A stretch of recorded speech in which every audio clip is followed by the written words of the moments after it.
Okay, good afternoon, guys. So I'm a bit late. I just had to drop my daughter off quickly. She landed on me at the last minute, so excuse me. Bear me 1 second. Let me just make sure I've got my Tradeovate up in case. Hope everyone is well. So, Armanas, how are you? Karina, how are you doing? Looking good in the new thumbnail. Oh, I thought I'd well, it's obviously AI. It's me, but a slightly smoother skinned, tanned, younger version, I think. I just got that ChatGPT and I'm just using it a little bit, so I wish I did look that good. But yeah, it's just a slightly sort of better version of me. So just trying up. Do you know what someone said to me the other day? Why don't you try grow your channel instead of just streaming? And I said, well, why though? What the? And they said, well, if it's part of your business and you're doing it every day, you might as well try and add an extra income. So I've been thinking about it. I talked to my wife. She went, yeah, why not? So I might try and grow. I've never made videos, or it's never really I've just never done it. But I thought, maybe.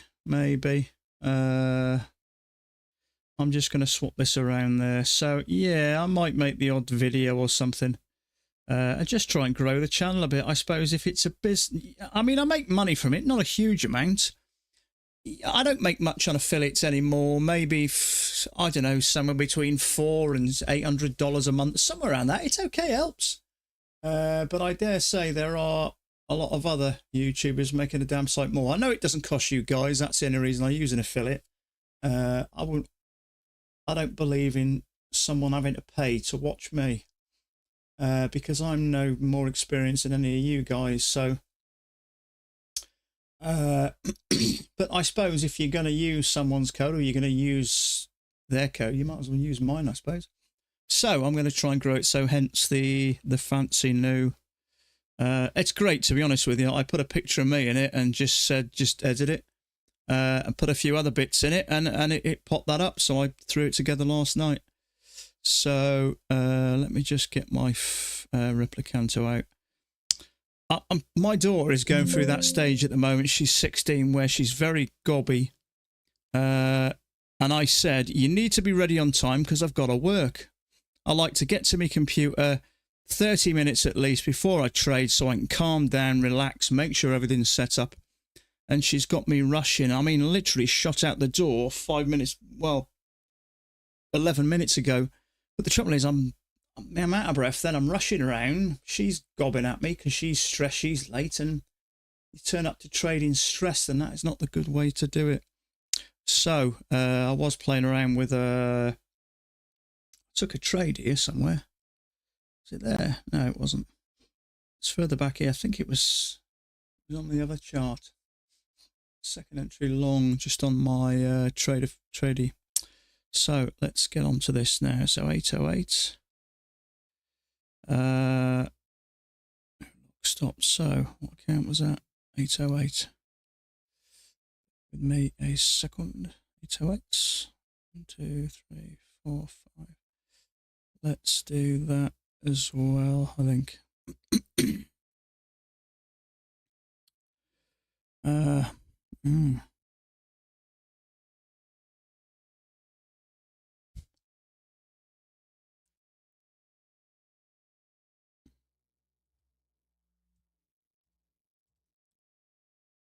Done.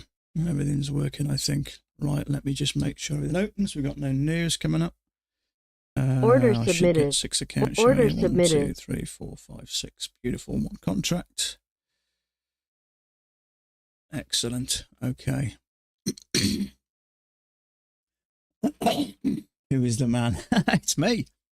Well, it's a better version of me. No, it's just that I took a photo of me just here, and I just asked them to just tweak it, make it a bit sharper, jazz it up a bit, and that's what happened. That's what I got. So even my wife says, yeah, I prefer the new version, so, which was nice. Lovely, isn't it? But there you go. Anyway, so yeah, it looks more tan, skin's a bit smoother, a bit more pruned.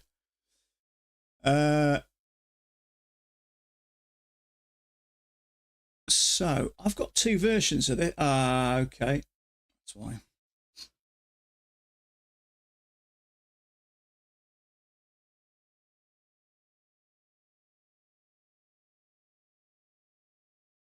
So yeah, there does seem to be a spike in a channel. So I'm looking for two. We got two legs up. I'm looking for two legs down. So we've had a leg up there. There may be a second leg, depending on where you draw that from. I'm guessing possibly there, really. Let's put it about there. So, but we had a pretty bullish day yesterday. In fact, it was going up with the exception of this little correction. It was just going up from, well, from most of the afternoon, really. And it sort of closed pretty high. So we made new highs yesterday, new highs previous day before that, and new highs for that. So this thing's taken off strong at the moment. So there's no reasons to suggest that this wouldn't continue up. Something licked me. It's my dog.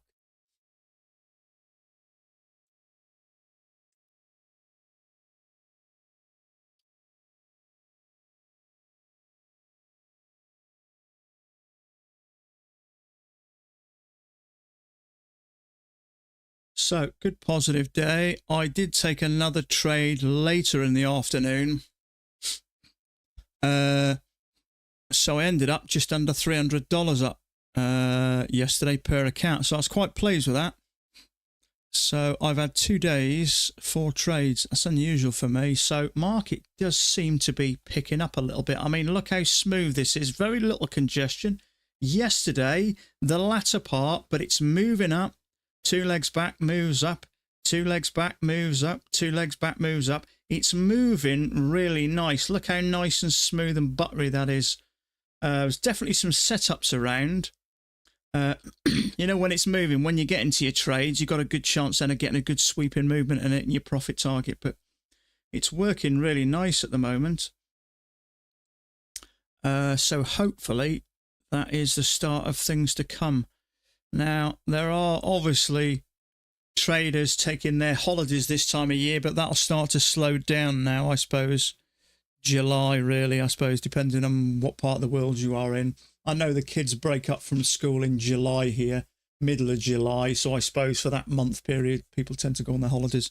So we're getting towards the middle of August now. So hopefully things should start to get back to normal. I tend to forget this happens, but I remember last year, I remember someone saying it'll be September soon, things will pick up, and you tend to forget. You go through those different periods throughout the year, you know, the holidays, Christmas, summer, and they all have their different sort of times where things move a little bit more fluidly than they do otherwise. So it is, I have reloaded, yeah, everything's as is. ATR's been nice and stable lately. It was a little higher early, but it's worked off. So hopefully, a couple of legs down. Nothing to look back on. We've not been up here before. We're into new territory. So let me just have a look. See. Okay, so there's Dan's chart. It's slightly different than mine. He's got it more. Okay, so but he's got this anyway. That's the main thing. He's got a slightly wider channel. It's irrelevant now anyway, but his channel sort of comes from here across there. But then he's got this anyway, so he's looking at the right thing. How you doing, Jay? Bear me a second.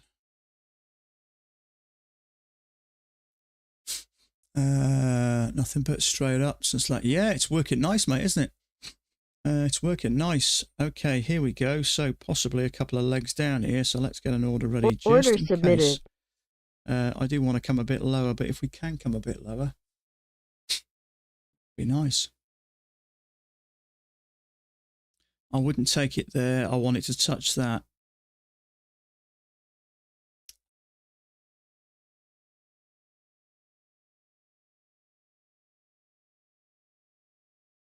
The trouble is, I got caught out on one of these the other day. So I'm going to sit tight here. Sam, how you doing, bud? Another day, another day. Let's hope so, mate. Yeah. I'm just going to remove that a second. Order cancelled. I've done a couple of Zoom meetings with RJ from the Facebook group, and he meets up with a few other guys via Zoom and just talks about the day. I missed it last night. He changed it to an hour earlier because he had work commitments, and by the time I turned up, it was all done and dusted. So they discuss the trades, they give their opinions. He's quite a competent trader, is RJ, so he's got some interesting things to say. So I suppose if anybody does want to kind of meet up, just sort of, find out when it is. Obviously, only if you trade Pats, it's kind of irrelevant otherwise. But we'll be discussing that little short second entry that didn't work and why it may not have worked. So it does, and he speaks to Dan most days as well, so it's definitely going to help.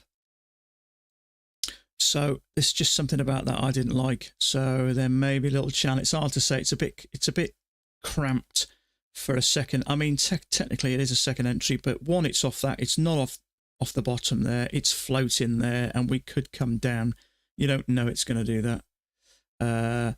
Now, there's always a possibility that this could be somewhere different, and it may be a bit tighter, but at the moment, that's kind of the best I've got. So, yeah, it's too far from that EMA really to take that.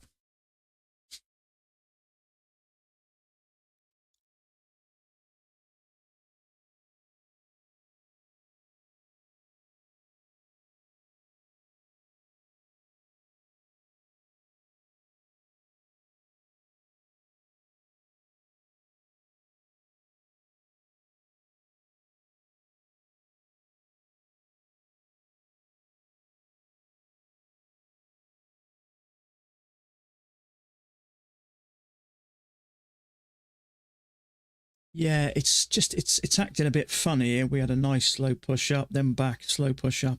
We didn't quite get back there. We had two legs up. So just not sure about what I'm seeing here.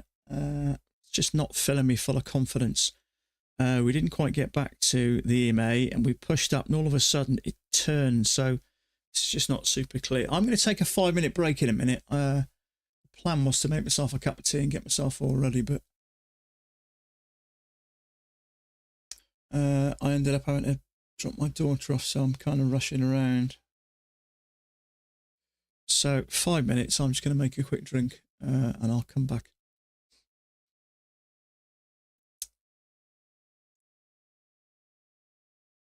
So I'm just trying to find something that fits a little bit better. No, I can't get that to fit nice. It's still... That may be a bit better. Okay, I think that looks a little bit better, in which case it doesn't look as bad. Now, I still don't like the setup. Yes, it's a second entry long. One, I didn't have that connected properly.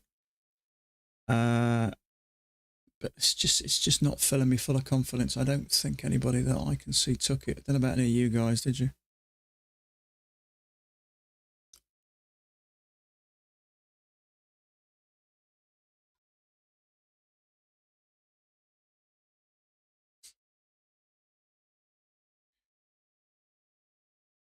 Yeah, no.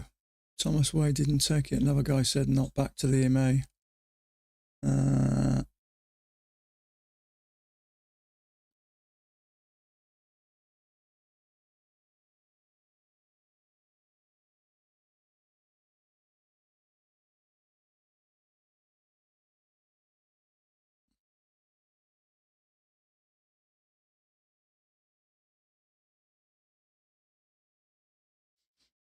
That's weird. So we pushed up. We instantly, as soon as we got by there, we dropped back and then took off again. So maybe it is continuing on.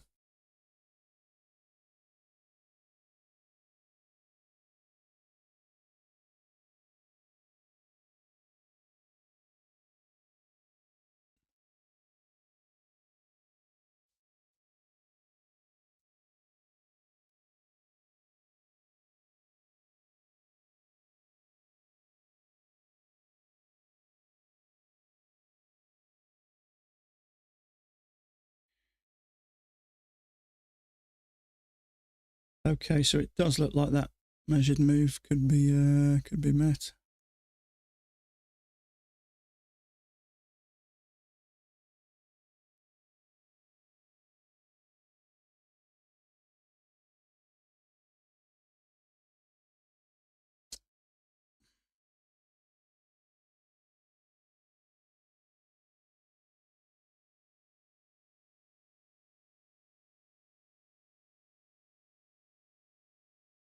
So that little second entry did work, but the setup's just not very nice looking. It's a bit congested. There could be something larger down there. So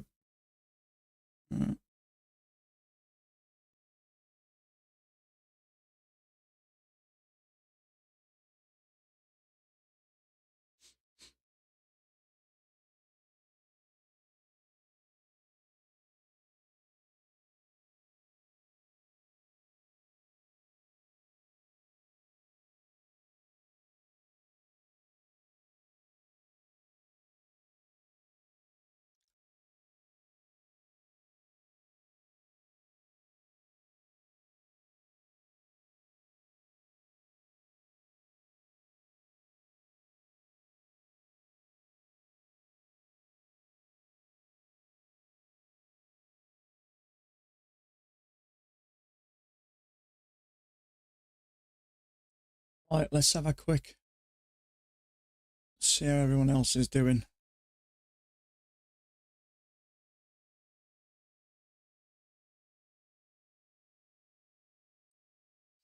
Okay, measured move right to the tick. Beautiful. Okay, see how Alpine's doing hit today. the likes, guys, today. At least he's up finally. Good on him.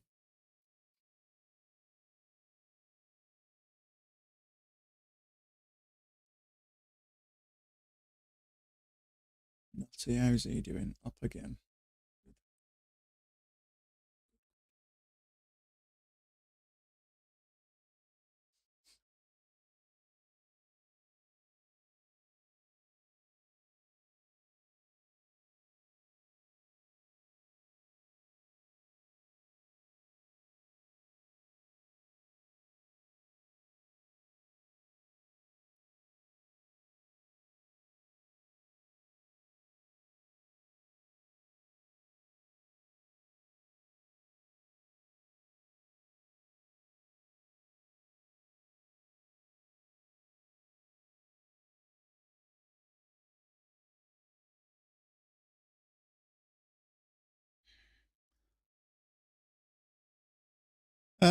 Until Trump speaking again, isn't he?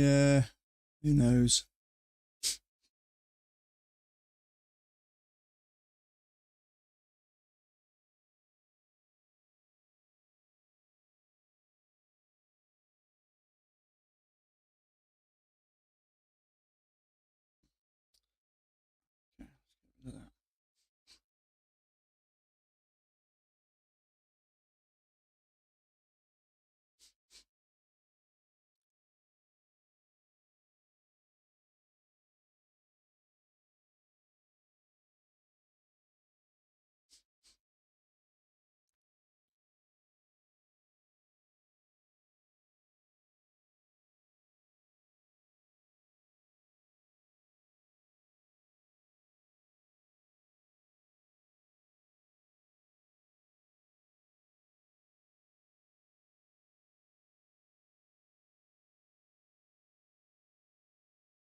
A warm day in the UK today.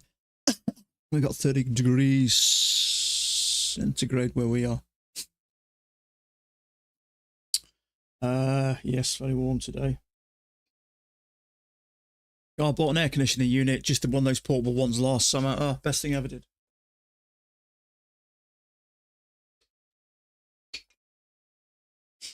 Best thing I ever did.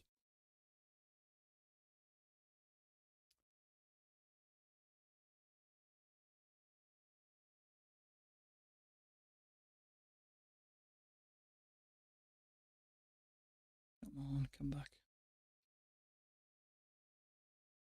Hey Ben, how you doing, buddy? What's up north too? Which is rare? Yeah, it is. I mean, obviously, global warming and all that. I suppose it's supposed to be responsible for it, isn't it? But yeah, it has been particularly. I think we got about 7 or 8 days of it. I think. But oh, that air conditioning unit. Oh, we had it on all night last night. Slept like a baby. Amazing. Something that cost me about £220 for a night's relief. Well, again and again. But yeah, it's nice. We had some relatives round with the kids yesterday afternoon. We got a pool in the garden. It's nothing fancy. It's just one of those 12-foot round steel frame ones. The Intex type thing ones. We got a decent pump for it a few years ago. Automatic pump. And it's just nice bit of relief. Kenny, how you doing, buddy? Sorry, mate, I didn't see you there.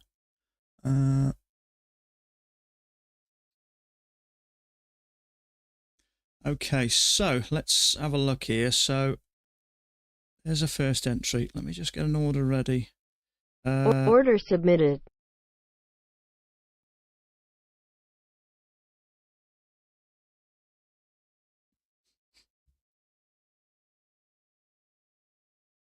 Okay, now we get up to the top, we come back. We get up to the top, we come back. Get up to the top. I don't like that sideways movement. That tells me it may be losing a bit of momentum, and now we've got a break. So, trouble is, I'm just going to shut this down a minute. Order Never quite canceled. know when this thing's just going to turn. So that is a fairly sharp move. So, looking yesterday, you're not going to get much of a move before you get some kind of correction. So hopefully you get a correction here. Kirk, how you doing, my friend? Got the second entry short of the open, did you? Yeah, there's been, well, there was one there, wasn't there? I left that, I'm assuming 6.5, did you?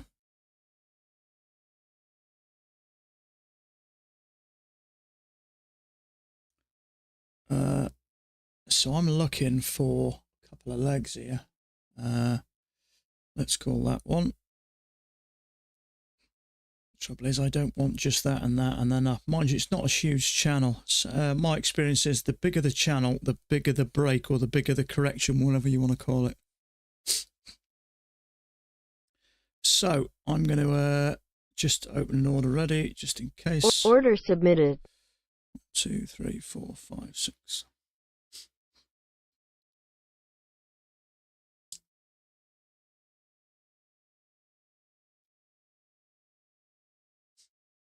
Looking at my other chart.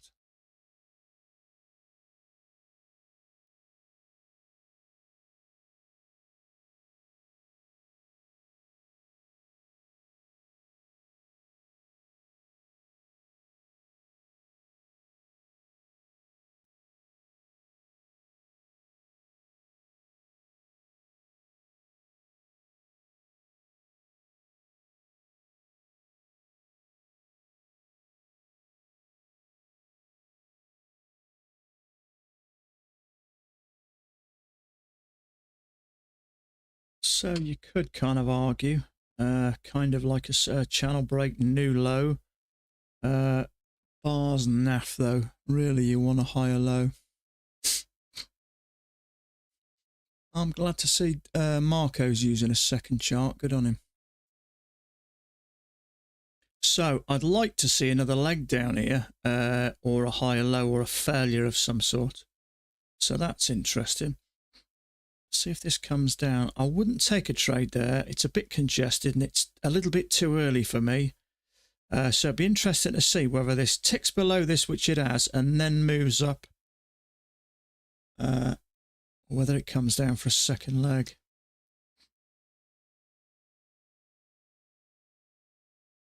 It's just stuck at the moment. It goes up a bit, down a bit, up a bit, down a bit.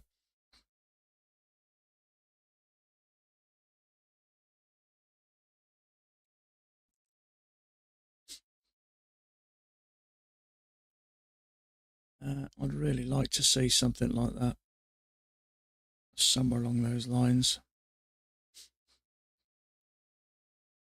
Just trying to see where there's liquidity.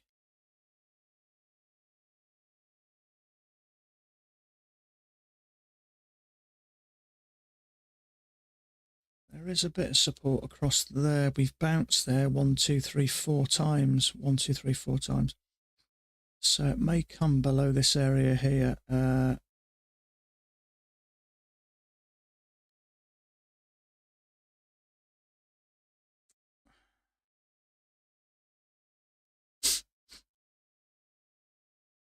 Where's my order gone? There it is.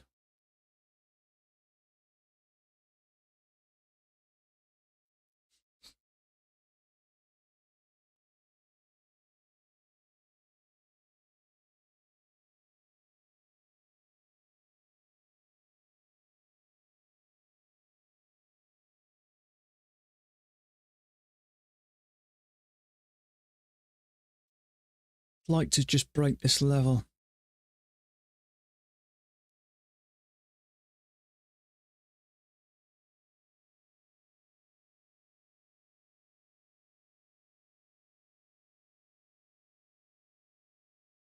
Okay, that's cleaned out any possible liquidity there now.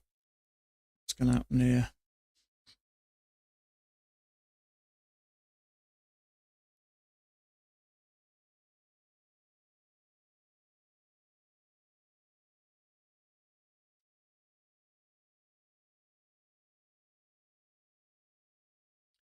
Okay, so there's bound to be a little there. We did have 2 little legs there, and it pushed up from there. So it may drop below there. And if it does that, we'll get quite a nice measured move there, but it may not.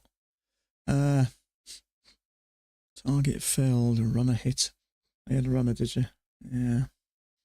I wonder if it'll break below there. I'd probably expect it to, but it may not.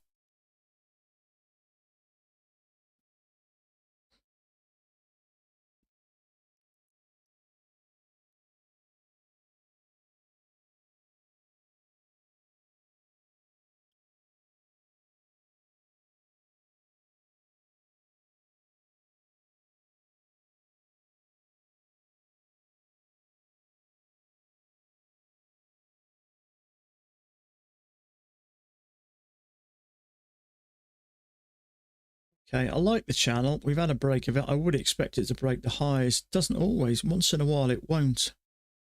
I'd like to see it break that level because there's going to have been buyers there. So if you want to buy this market back up, that is the place to buy it, below there. Or at least there, wherever it is. But if you buy it below there, you're going to pick up some liquidity there. So that might give this, I think, some momentum. We'll see.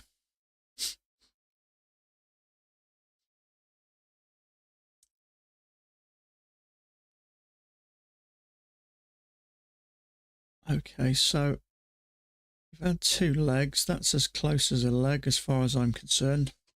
But I wouldn't want to buy above that, not with that being so close to there, because there'd about been people entering there.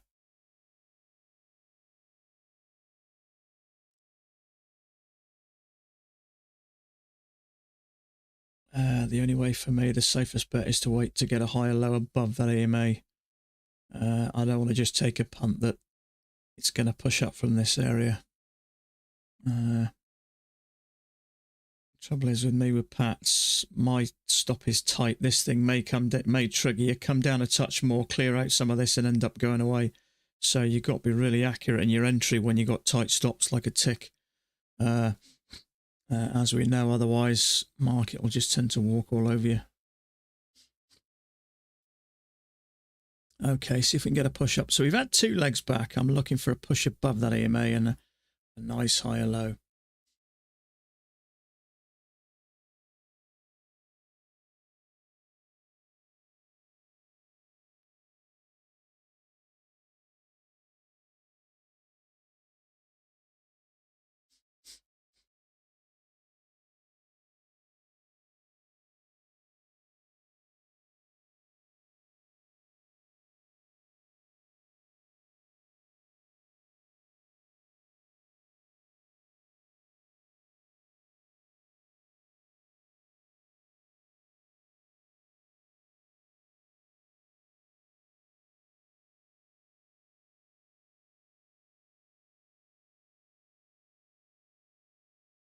Okay, up to the MA and then straight back down.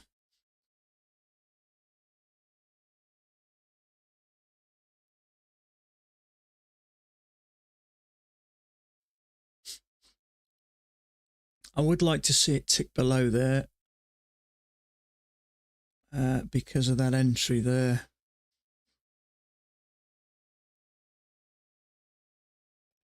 I dare say if you had a position moving up here, you may add to it there.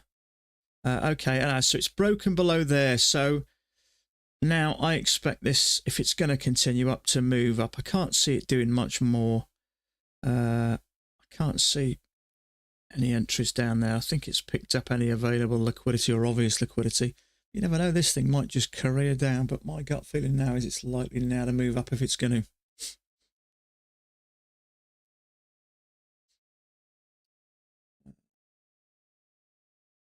So we've got a little channel there as well with a break and a new low. So that little channel's played out as well. Very tempted to take that. But I'm going to wait for the higher low. You could argue bounce, bounce, bounce. It's a triple test, but it's just something about this I'm not super stoked about. So I'm going to wait for the higher low, which is more of a, which will be safer, just to let me know we are actually lightly moving up. Trouble is, sometimes you don't get one. Sometimes it just takes off.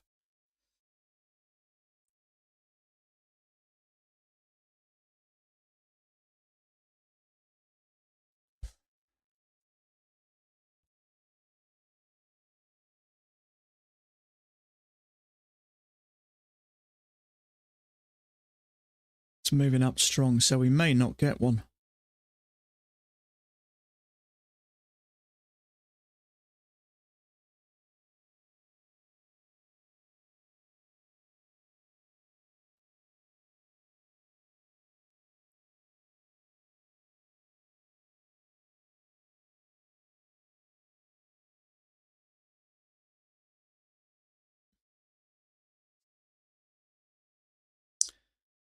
It's looking quite strong there. I don't think it's going to. I think it's going to take off. I was very tempted. Perhaps I should have just took it. Used my gut feeling and took it.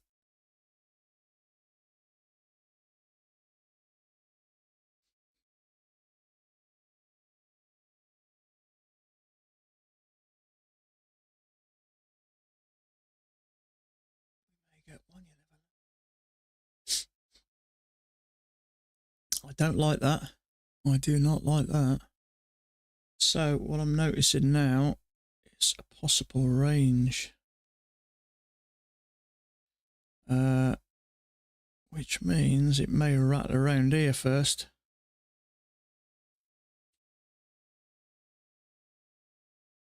Yeah, Thomas Wade just said the correction was a bit stronger than he expected. Yeah, I agree.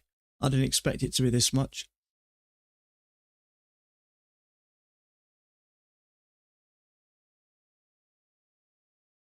So, channel break, 1, 2 attempts to go low. We got a break, 2 attempts to go low. I still think this is going to go up, but I want a bounce lower down here, a strong bounce.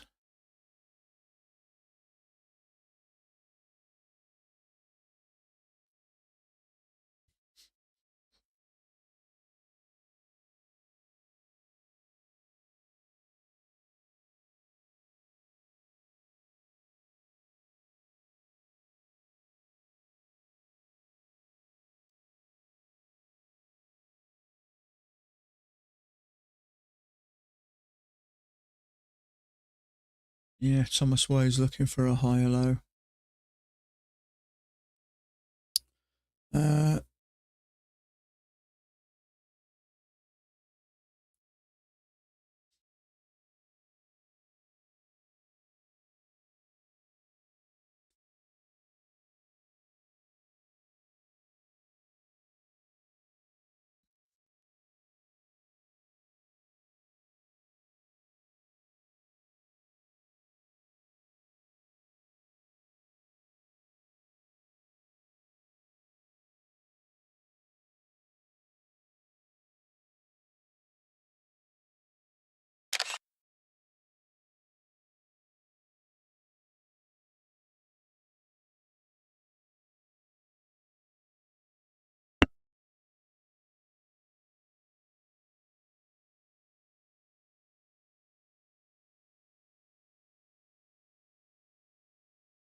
Grant, how you doing, buddy? Those accounts that start with F, yes, they are TraderFi accounts, live TraderFi accounts. Well, straight funded, sorry, TraderFi accounts. Yeah.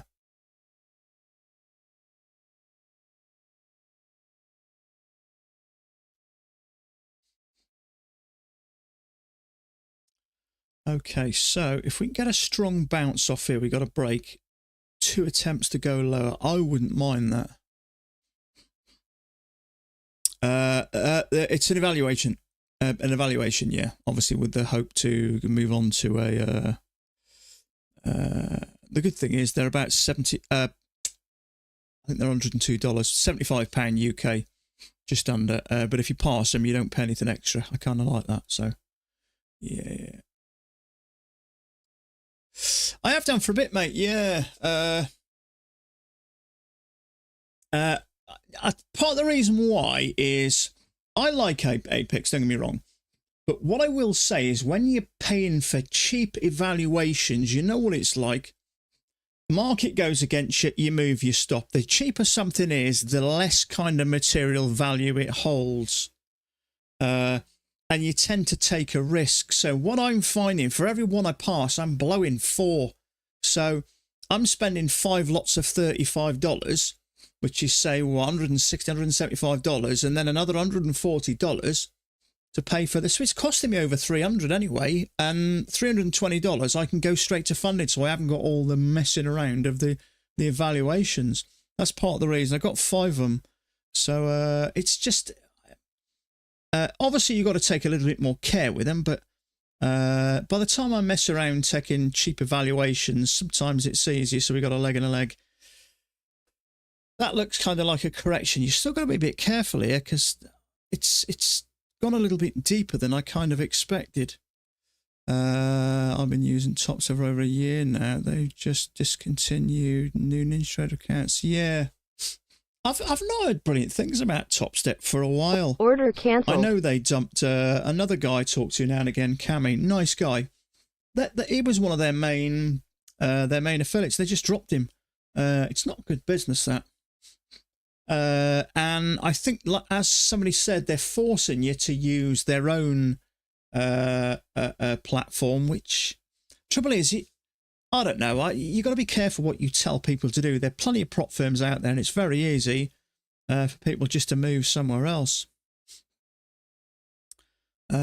So I like TraderFi. I like Take Profit Trader. And I like Apex as well. I just haven't got nothing with Apex at the moment. But when I get my next payment, I am going to add some Apex. In fact, I've got a meeting with a Zoom meeting with a guy from Apex in the next few days, I think.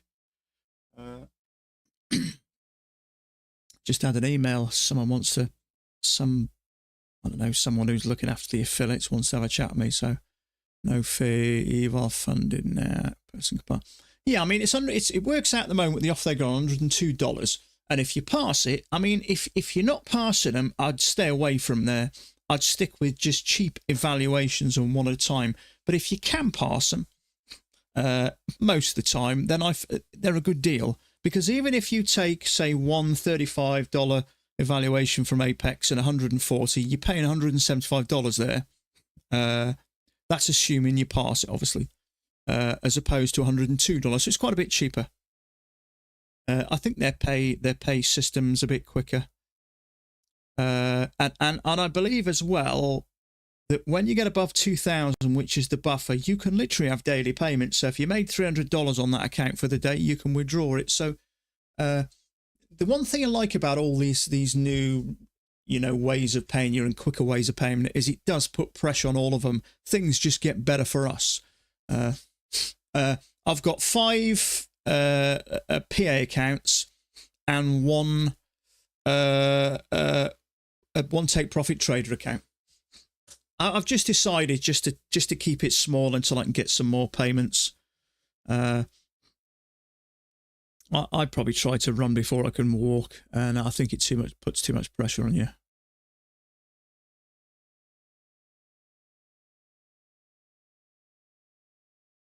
I think Ninja start to not support some companies. I don't know. I've been using NinjaTrader for a little over 4 years now. I'll tell you one issue I have. I cannot for the life of me open Rhythmic. I've ended up deleting it now for a couple of weeks, but I've tried everything. I've tried deleting it from his system. I've gone into the registry. I've gone into the cache. I've gone into everything. I've researched videos on YouTube, how to clear, because you know what it's like. Sometimes if you delete software and you reinstall it, it has all your details in there. So there's obviously, you know, they still have files and whatever else on your computer. So I've been through all that, try and delete it. And as soon as I open it, 2, 3, 4 seconds just goes. I've not been able to get into it for about a month now. Now I can go onto the web and manually do it that way, but I can't monitor them in real time, which is one thing I like about, see, I've got a Tradevate now, so I usually have this floating like this. So what I'll do, as soon as I've taken a trade, I'll just click that and it'll say no working orders. So I can shut down everything. You can see my 1, 2, 3, my 5 accounts there. So I just go in there and double check everything's, which is what I used to do with Rhythmic. But because I couldn't get into Rhythmic, that's another reason why I haven't got any more Apex accounts. I know they do Tradevate, but I don't think it's a bad idea to diversify. I think it's good to have a little bit, you know, maybe a couple of accounts or a few accounts with a few different prop firms. You never know what's going to happen in this space, do you, over time? You don't know how long things are going to last. You don't know whether, you know, rules and regulations are going to change, and that's going to. So I think it's good to just have a finger in a few pies. Topstep removed my data privilege on Rhythmic, and I had to contact them. Tradevate is better. Don't buy Rhythmic. Well, so far, fingers crossed, I've had... The only downside I'll say is I've got this here. So I've got my account set that if I have 2 losses in a day, it blocks me with my Guardian Angel Trader. Now, I could go in here and click the buy or the sell button and it'll open a trade regardless.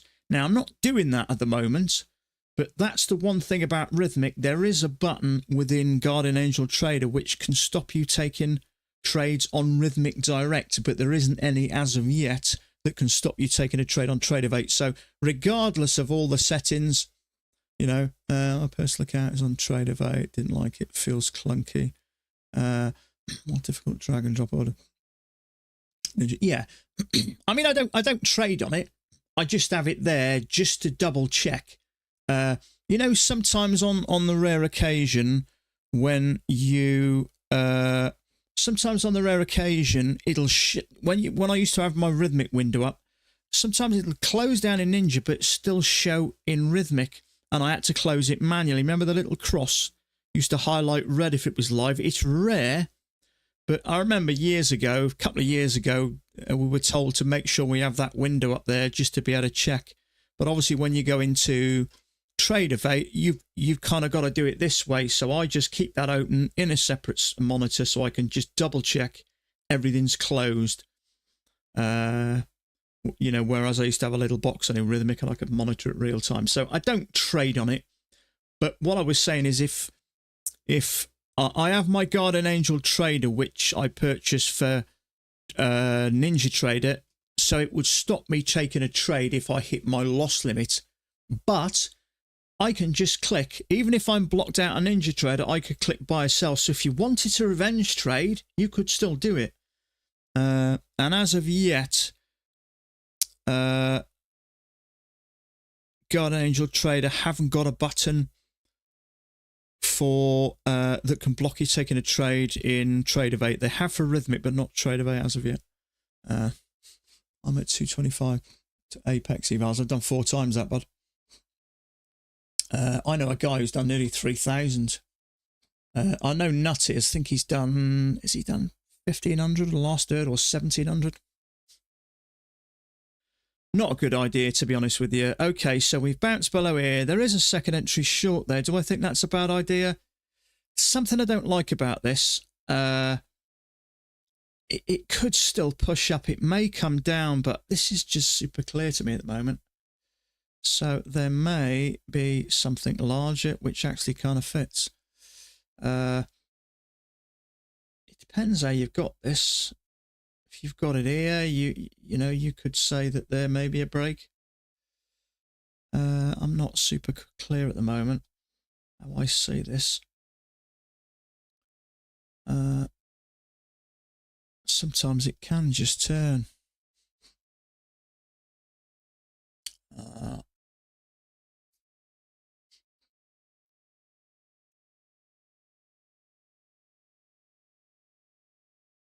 So what I like about this is how nice it's sitting on that midline.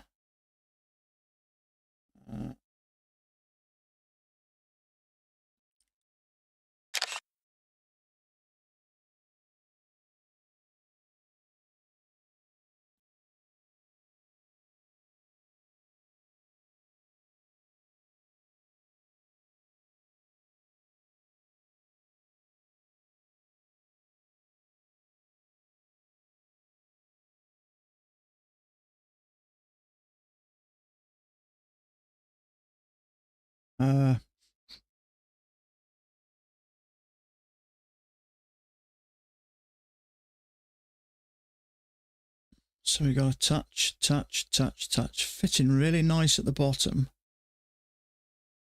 and kind of respecting that midline. So there may be a larger channel down there, which may mean we start to range.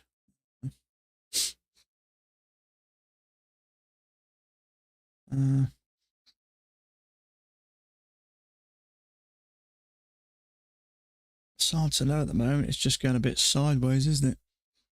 Everything's still inside the bar 4 to the left. Yeah. What I like about this is I know Dan talks a lot about the midline, how things fit the midline, and you can see how it touches there. You can see it there. You can see that perfect bounce there, and you can see it as well. So, it's like that. I would uninstall, delete.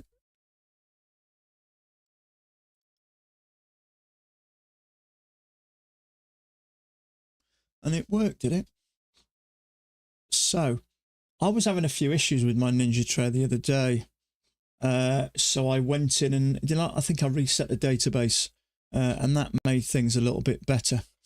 But I reset the cache every day. I delete any files. I have the Apex desktop, which deletes all the temporary files from it anyway.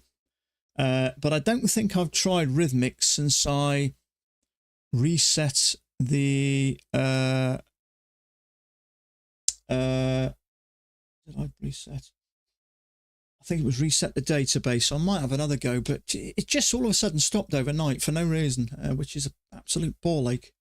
Because I love having it on my window here so I can monitor it live. So as soon as the trade's gone there, all I've got to do is look there and make sure the little crosses are all greyed out. I actually prefer, I know Crooney says trade of 8, but I'd only ever, up until a month ago, 3 weeks, a month ago, I'd only ever used Rhythmic, and I know it was susceptible to a few problems in the earlier days, going back to 3 years. But recently, it's been working pretty well. I've had no issues with it. And as I say, I love the fact that I can monitor it in real time, whereas this, I can't really tell if any trades are live. There's just too much information on me on the screen here. I wouldn't know where to look, but I keep that. So as soon as I'm out of a trade, all I do is click that, and I'm looking for that no working orders just to make sure. But it's just one little extra thing to do, isn't it?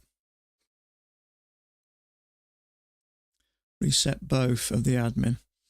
Yeah, do you know, I even reached out to Rhythmic as well, and they spoke to me on and off for about 4 days and said they were going to send my details over to the development team, and I never heard back from them. I messaged them again about 12 days later, and I still haven't heard anything back, which is a pain in the arse.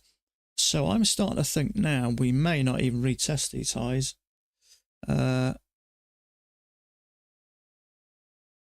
So now obviously we could retrace a little bit deeper, couldn't we? This is pretty bullish at the moment, so it may come down a little bit deeper, but at the moment this to me is looking like a channel.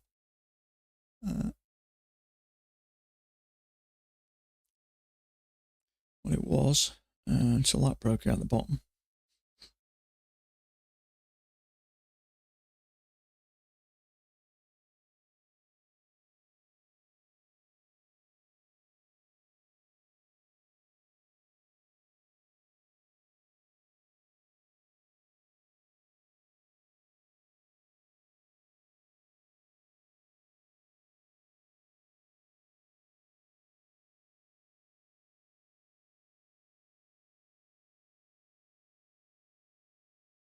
So we dropped. We had one attempt to go higher, second attempt to go. Do you know what? I actually think there may be something like this.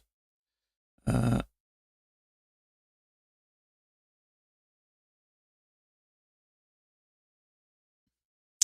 one.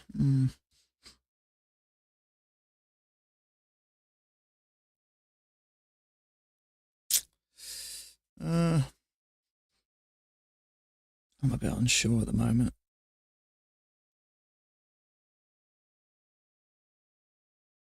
As long as it doesn't go any lower.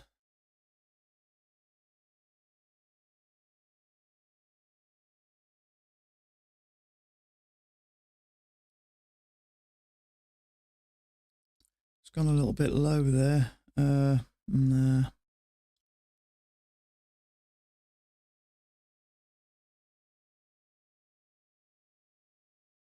I'm just not sure about that at the moment. I liked it initially. I tell you what, let's just put some. I mean, we're only really. What I liked about it is how nice it kind of fitted with the midline, and it touch, fits nice at the bottom. So let's leave it there, but just kill the color. So it's kind of like an area of interest, but how far have we retraced? Looks like to about that 50% line. So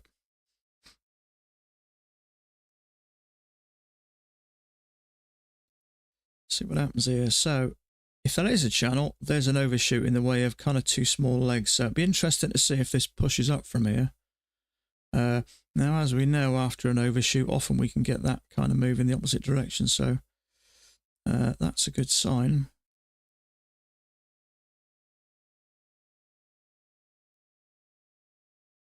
So channel with a possible overshoot and a little bit of a bounce to tick off that 50% line.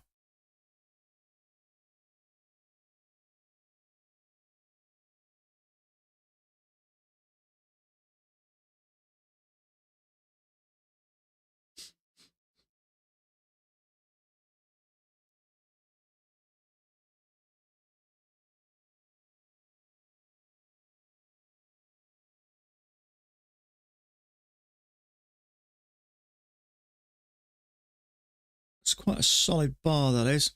So, I mean, it might not mean nothing. It could tick above it, continue down, but it's interesting to see that that bounced to tick above that 50% retracement level. So whether it makes a bit of difference, I don't know. I don't tend to use this, but if it does retrace, and it kind of looks like it may be moving into half of this, I'll just put it on there just out of a bit of curiosity. But look at that, triggered it, came straight down, look,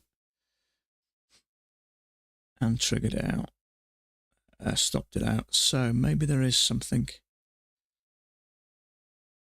a bit steeper. There may be. I'm going to get rid of that and put that there for now.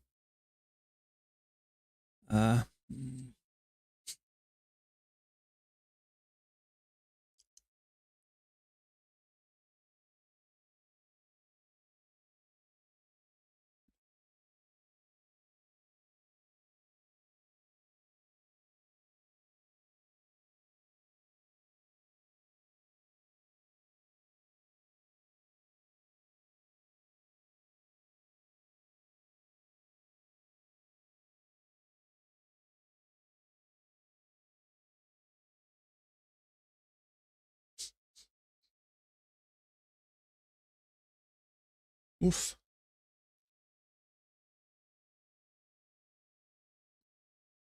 So this, I mean, it may just be ranging for a while. Who knows? Okay, I'm just going to take a quick few-minute break. I ended up rushing around taking my daughter out, so I didn't have time to make myself a cuppa. So I'm just going to pop that on the screen. And I'm just going to disappear just for a few minutes, and I'll be back.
Okay, I will lighten up in a minute.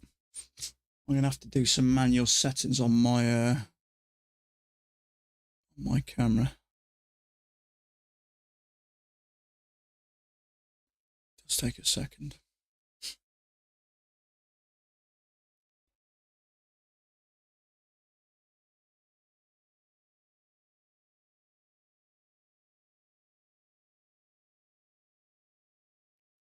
Okay, so Mac has got his chart like that, which is how I think I originally put it. No, I didn't actually. And then he's got the break, new low, and it's coming down. So this does look like a kind of a secondary channel, doesn't it? In fact, it's coming down really steeply.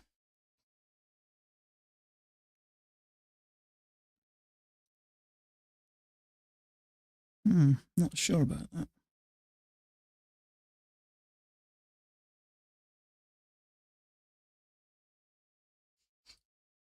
It's a bit odd that, isn't it?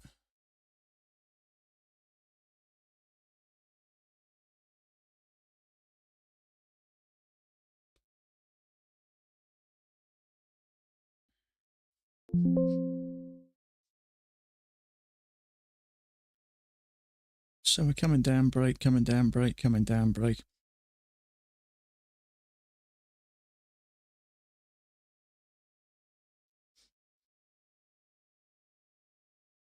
So initially, when I first looked at this chart, I put it from there to there, and it may actually be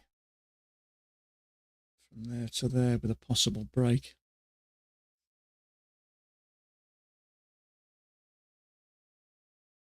Mac's got it like that. Actually, I prefer that. I think that's how I initially had it. Touch, touch, touch, touch, touch, break.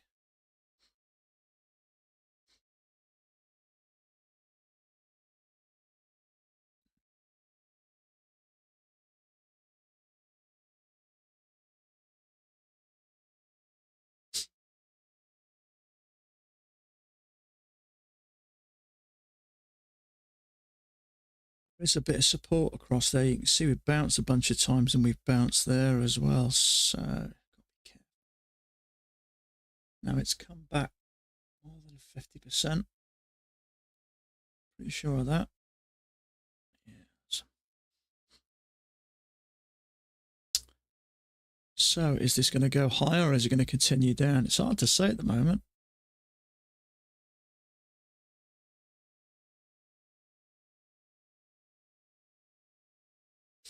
So we've got a touch, touch on the bottom, touch, touch. That doesn't look too bad to me.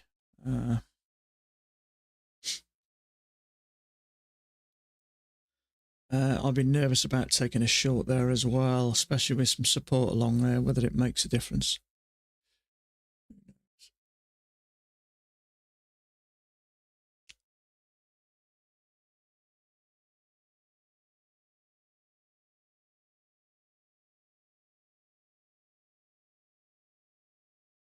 Thomas Wade's, I'll do it in a sec.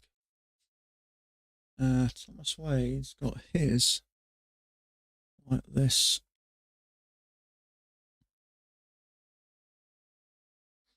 How do I feel about that? Not sure. It's a bit early, I think.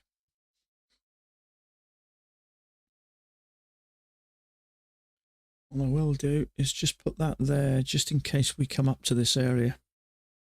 So there is kind of like a hidden second entry short. I'm just not interested in the moment. It's not bowling me over. There may be a little channel up there. It's hard to say at the moment. It could be. I'm just not interested. If there is something larger, we could push significantly higher. It's just not clear at the moment. All this is a bit not clear. It's a bit odd, isn't it? It's price action yesterday was super clear. Nice clear legs, but today it's a little bit odd.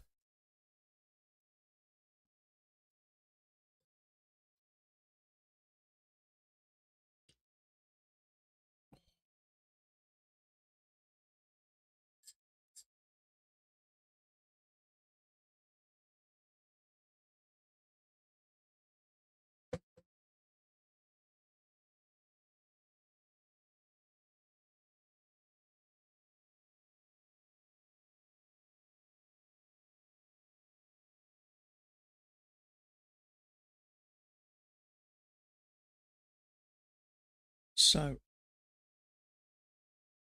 The issue I have, we could have this.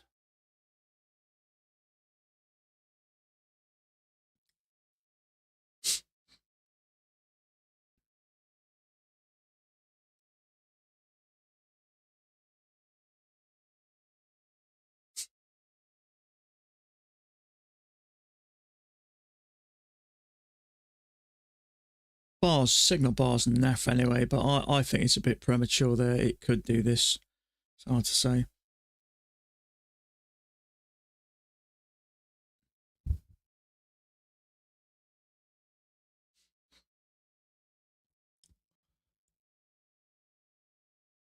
Yeah, Thomas Way's just done that now, so he's looking at that as well. If we can get 2 legs up, we get a nice bearish bar here, I may well have a go at that.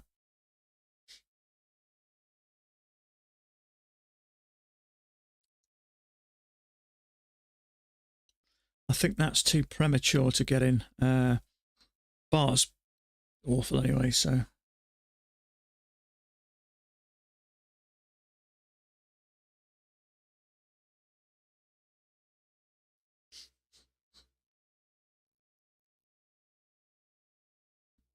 What's going on there?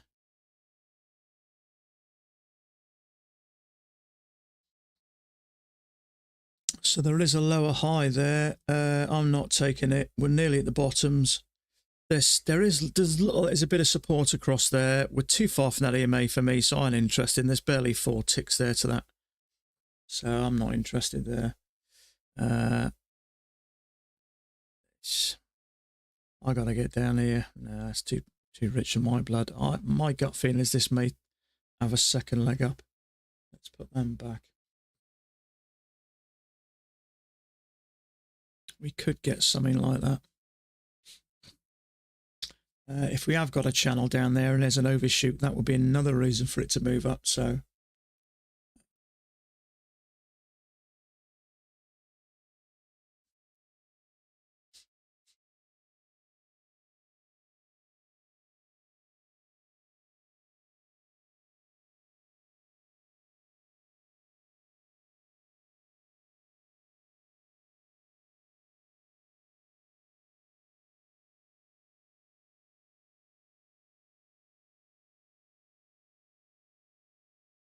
Marco's got the same as me now as well.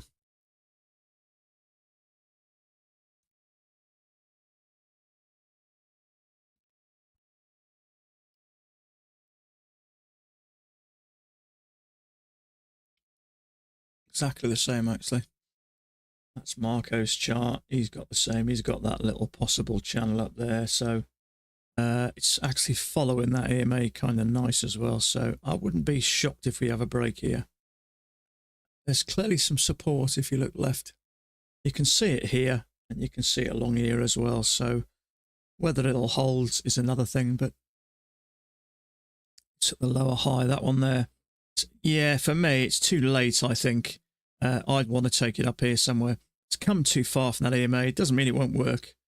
Yeah, I used to have a little thing on the side of my desk saying, if you're taking a trade, look left. And as soon as I look left, I see support, support, support, support, support, support, support. There's a bunch there.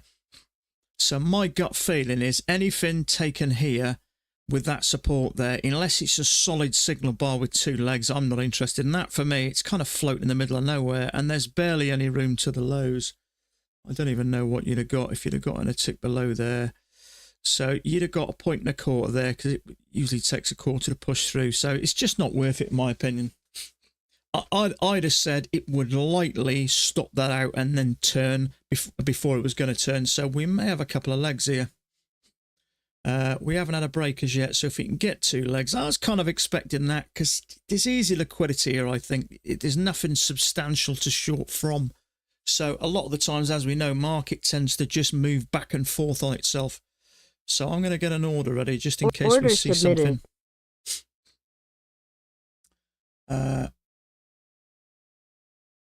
Just in case we see something up here. I don't want it to go too far, of course, but there's always that possibility there may be a larger channel, so it could go a bit higher. So I'll be looking for a good solid signal bar here.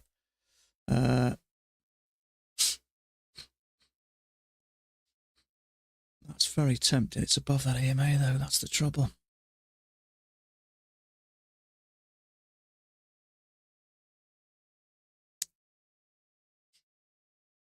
It's so tempting that it is 2 legs up. But I'm going to hold. It could trigger you and push up to here. So I'm just a bit cautious. I like the fact we've got to move down and we've got 2 clear legs up. But I really want to see that move below that EMA, and it just didn't. If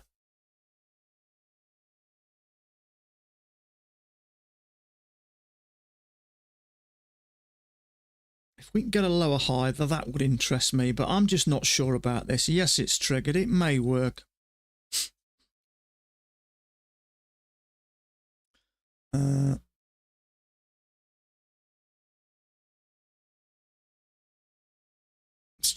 It's just something I'm not fantastically comfortable with here. It did close above.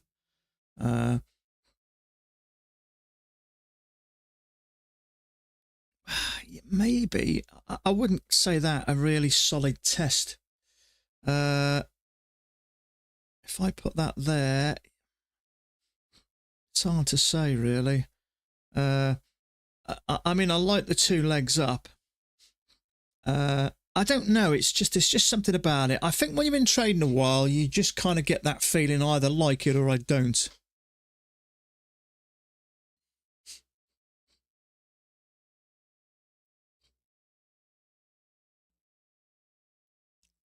But a close below the EMA, I think I'd have been more interesting, but I'd rather wait for the lower high.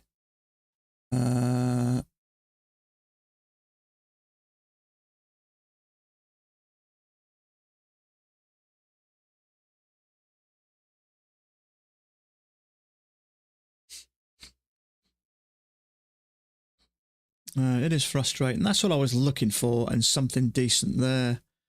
But it's one of those things. Sometimes you got to hold, sometimes you got to jump in. If it doesn't feel right, the simple answer is, regardless of what anybody thinks, you just got to either take it if you like it or leave it if you don't.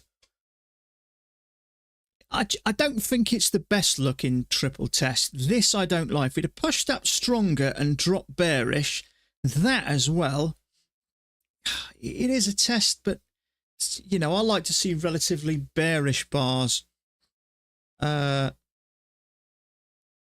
you can obviously see traders entered it by kind of the reaction, but it's just something about it that just didn't rock me a bit. But I don't mind missing trades as well. Yeah, see, Dan said solid trade. That's the thing. It's hard to know sometimes between traders. It did close above that. The trouble is, we got a leg up there, we came down, and we had a bounce here, didn't we? We didn't get down to the bottom of the channel, so sometimes we'll get a break. We may get this as a break, confirm a bigger channel, and move down. You just don't know.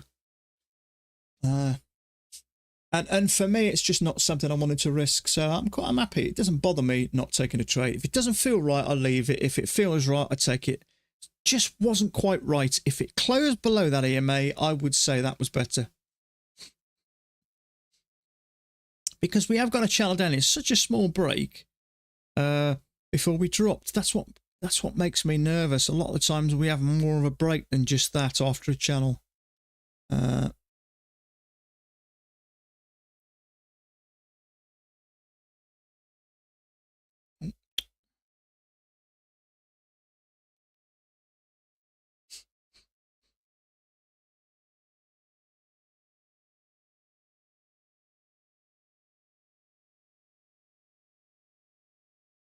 Yeah, someone said it would be better if the signal bar was maybe a little bit lower. I agree. It's just a bit too high for me. And if I look on my other chart as well, it's an inside bar. It doesn't look like good setups there. So that's another reason. We've kind of, it almost looks like we've had a little double bottom there. So you don't know whether we're going to get that. So there was just too many variables there, but that's fine. It don't bother me in the slightest missing a trade.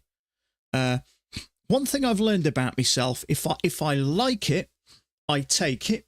If I don't like it, I leave it. If I do anything else than that, that's when I go on tilt.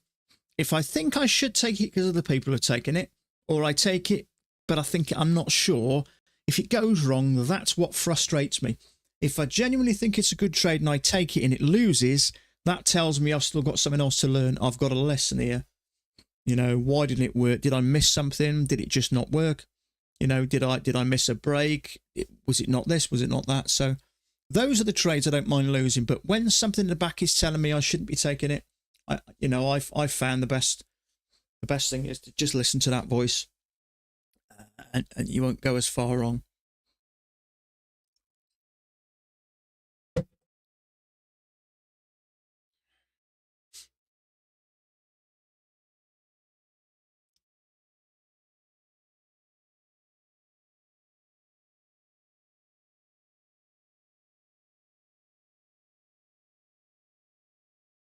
We hit 60% fib line over move up. This is where fib trades will get active for longs. Yeah. You don't know whether they're going to get active there, do you?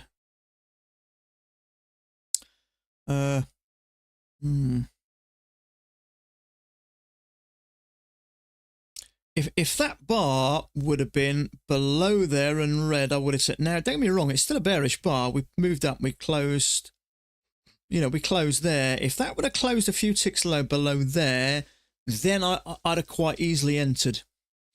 That would have been better for me. There was just something I just didn't quite like about it.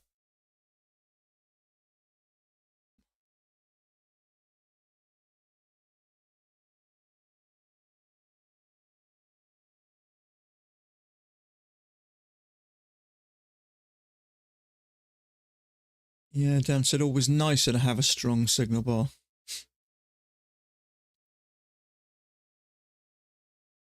I didn't really draw any short-term trend there, but he traded it as a triple test. Yeah, I don't know. Yeah, I suppose you may argue.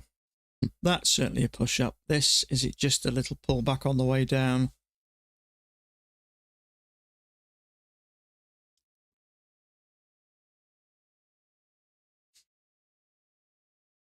Triple tests are another way of trading. We got second entries, we've got failures, higher lows, lower highs. Triple tests are another way of trading. I think the longer you've been trading triple tests, I avoided them for a long time. And it's only maybe 6 months ago I started taking them more. But I'm not fully... There's just something about that I just concern me. There may be... Now, as we know, we messed around with channels here and all this. And initially, and I agree with it, Mac had it like that. From the bounce to the swing. And that's kind of what we had there. We had the height there, 2 little legs down, and that was kind of the first swing. So my thought process is there may be something bigger.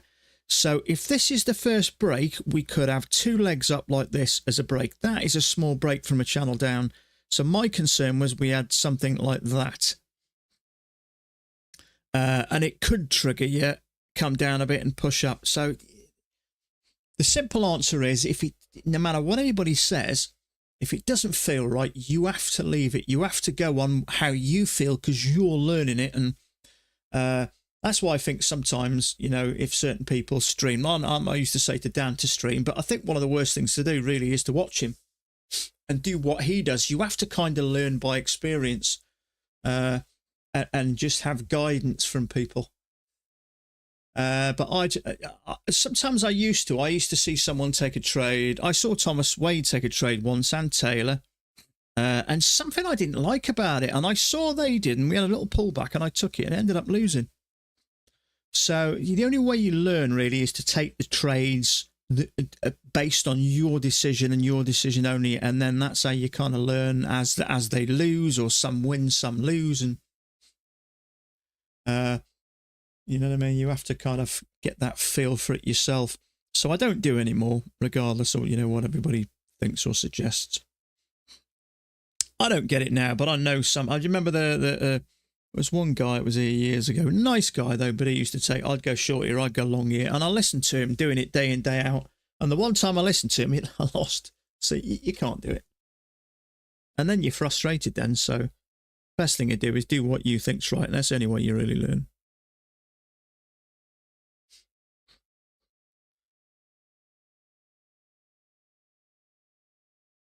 So a bit of an odd day, isn't it, really, so far? We had a push up, then a break, then a push up. Looked like it went into something else, and all of a sudden it turned. It's not your usual type of day, is it, like this? Mind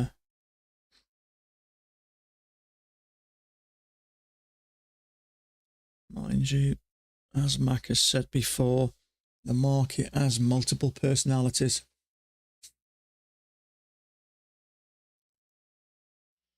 So we've had a break, a new low, and maybe a double bottom. Is this a reversal pattern? It's hard to say. It could be. We've had a bounce here. I mean, it could continue down. I don't think it will. It doesn't kind of look like it will to me.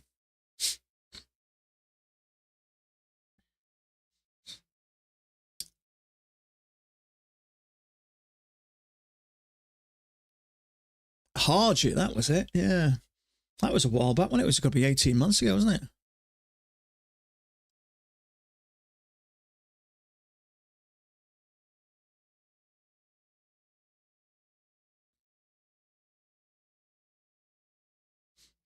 No. Just read what you said there, Brant. No. I think it's good to be aware of previous days. Now, if you were trading the hourly or the 4 hourly, you wouldn't just be looking at today because you'd have no price to compare to. So if the hourly works based on looking at previous days, the 2000 tick chart, well, it goes to reason. I think why Mac doesn't do it is because he trades for such a small... I mean, he trades a point, doesn't he? It's such a tiny little amount. I mean, it's that. It might not be as irrelevant to him. He's been doing it years and probably never did it. But I think it's good to be aware. You know, as you guys know, I watch Penguin trades as well, and he uses them. And a lot of the times it's kind of successful. Well, just a quick glance there, if you look at that. Well, I've just noticed. So is there actually something possibly larger there? You just never know. Now, this market's generally bullish at the moment. This may just be a pullback. It's hard to say, but if we just change that to a channel. That's not working very well, is it? I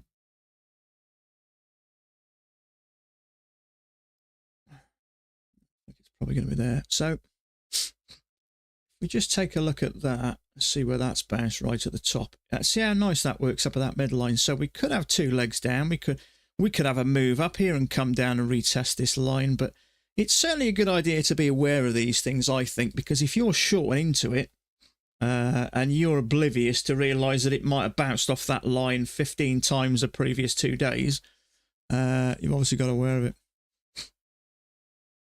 Absolutely.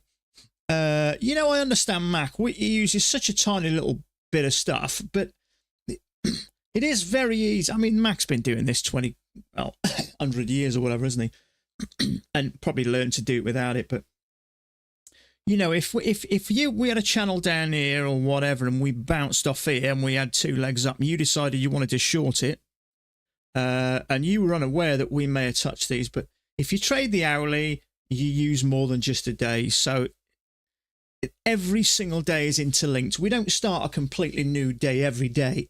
The new, you know, today is based on what happened yesterday, what happened, because obviously we hit previous levels. I mean, if you look at other traders, I've been learning a little bit about levels.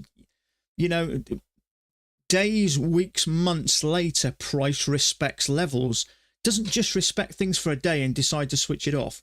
So we've got a touch here, we've got a touch here, touching kind of nice at the top, and visually, you can see how we bounce this midline, bounce the midline, and we're working on top of it there, and we're working tightly along it.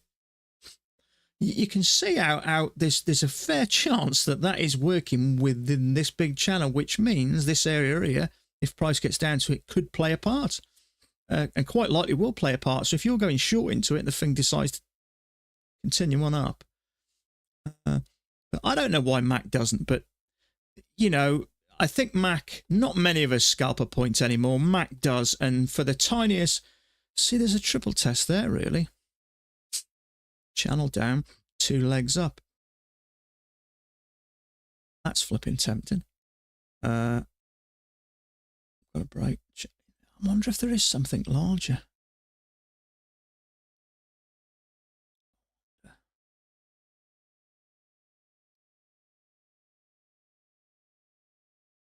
I wonder if there is something larger. Got a little channel with a break. There is a triple test. It's tempting, that is. But I'm not super clear on it. We've got a little channel with a break and a new high. Actually, we haven't got a new high. But it's very tempting, that is. It's not a huge risk either.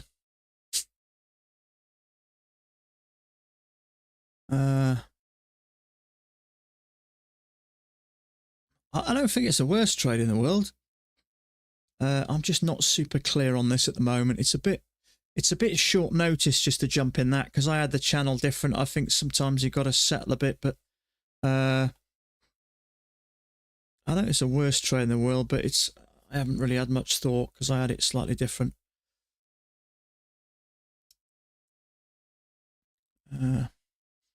So no, I'm just leaving it for now. Let me see if...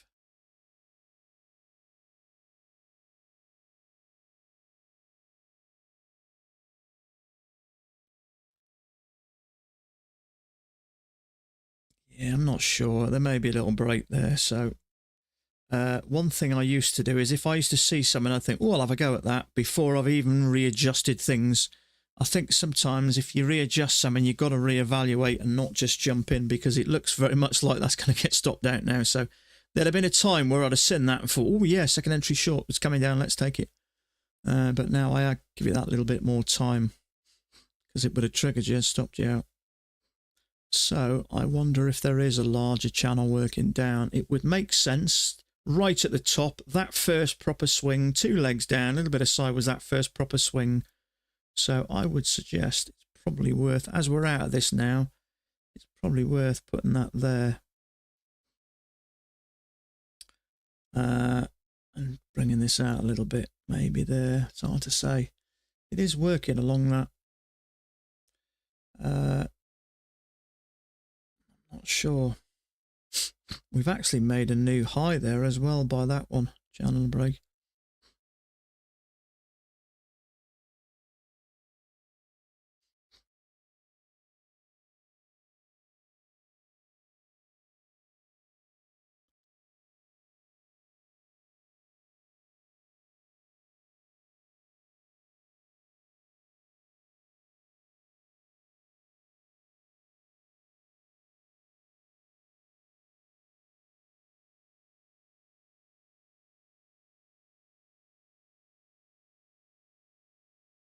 That's tempting. 1, 2, 3. You may argue that's a triple test. Channel break, new high. Very tempting, that is. I hope the signal bar finishes naff.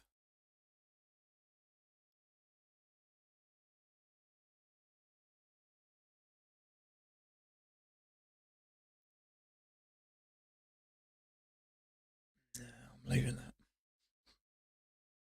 I think it's the worst trade in the world, but I said that about that. Thomas Wade's got this. I actually kind of like it, which means it could come a bit higher.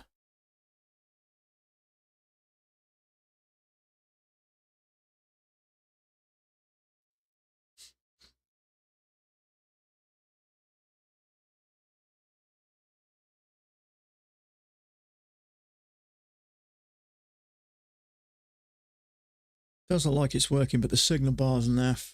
I liked it. Channel break, new high, broke that high. It's just the signal bar's naff. It's naff on my other one as well. You can obviously see it worked quite comfortably. Now that didn't look like a terrible triple test apart from that bar. Yeah, someone's just said, would you have taken that ugly triple test if it closed on its lows? I don't it looked okay to me. I go by looks now. We had a channel back there with a break and a new high. I actually liked it. If the signal bar was bearish, I may have had a go at that to the bottom. Dan, yeah, I was watching that just to take that little trap here. So, yeah, so you got a little failed second entry short there, which goes up and then obviously came down, stopped out both of those and that as well. Once it broke below there, it tended to have that little bit of movement. So it's just the bar was just naff, unfortunately. It didn't look any better on the other chart. In fact, it looked worse on the other chart. It was just a doji, but you can clearly see that. Clearly see boom, boom, boom. It's clear it finding it difficult to get up there. So with a decent signal bar, it's a good reason to go short there. But I didn't earn either of them, unfortunately.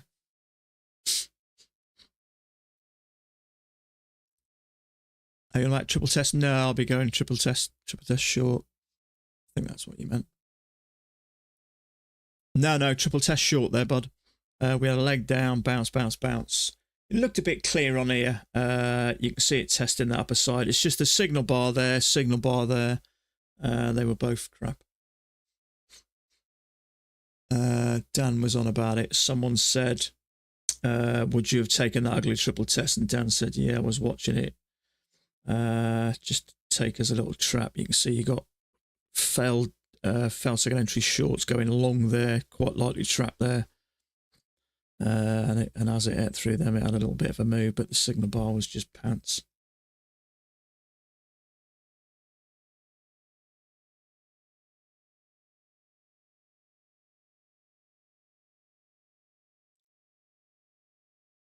It's definitely moving cleaner. I mean, we haven't what I would consider a great setup. That one was arguable. I don't think it was the worst one. But it's not as congested. It's not as choppy as it has been in times. Look how nice that's moving. Little bits of chop, but then it moves on its merry way. And same the day before, it's moving around nice and there as well. And then it's starting to get a bit choppy. And then you get a load of that, don't you? So it's not been too bad lately. So hopefully that's a sign of things to come. I had 2 days in a row where I took 4 trades, all winners as well. I rarely take 2 trades in a day.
Okay, got Trump speaking.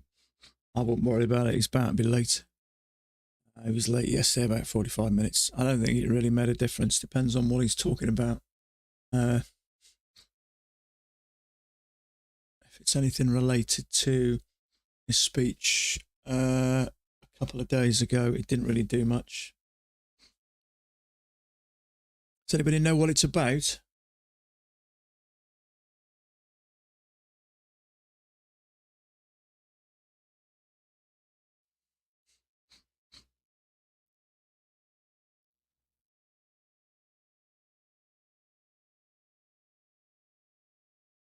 I know Vance is over here on holiday at the moment in the Cotswolds in Oxfordshire. And I know there's been a load of protesters. I think most of them are all women, I think. I noticed it in the news this morning. There's a load of protesters in and around the Cotswolds. I don't know if most of you know the Cotswolds. Absolutely stunning little village or villages in Oxfordshire. And I know he's holidaying there with his family. I get protesters, but not when he's with his family and his kids.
Yeah, it was, wasn't it? I don't know whether it's anything relative to the same, is it, or not?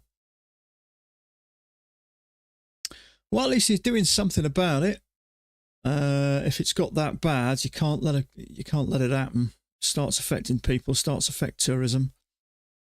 I know it costs money to do that, but the trouble is, if people get wary and tourists start to stay away, that affects the economy as well. And obviously, you want to live in peace and safety, don't you?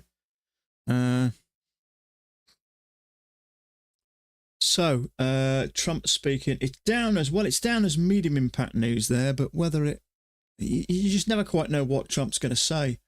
He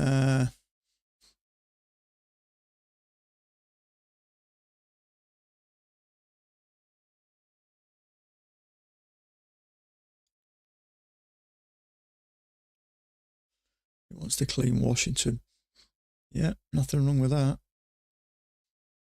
Things have got that bad. I mean, obviously, you know, what we sort of follow over here, obviously I live in the UK, so it doesn't affect me so much. So, you know, I watch the news, of course, but you know, you're not quite up to it as much as obviously if you live in the States yourself.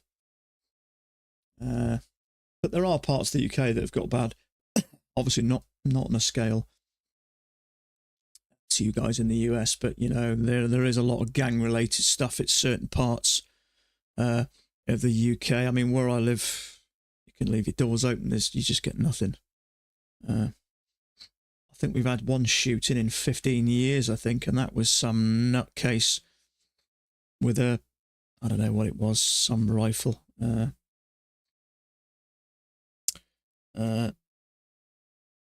Yeah, I mean, obviously there's no guns over here. You can't really have them. You can have shotguns and all that, but you can't have any type of pistols, revolvers, any automatic weapons. Yeah, they're all banned. You can go for your whole life and not even see a weapon in the UK.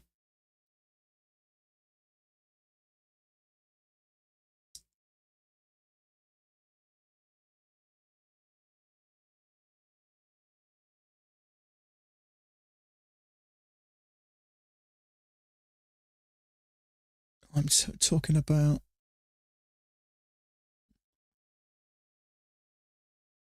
I'm not sure what you mean there, bud.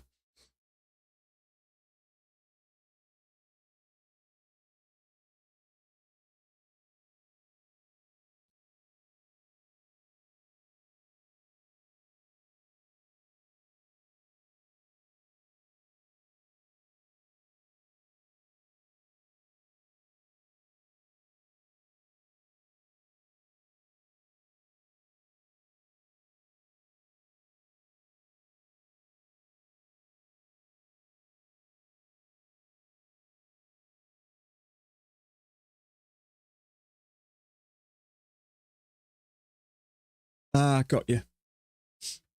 Got you.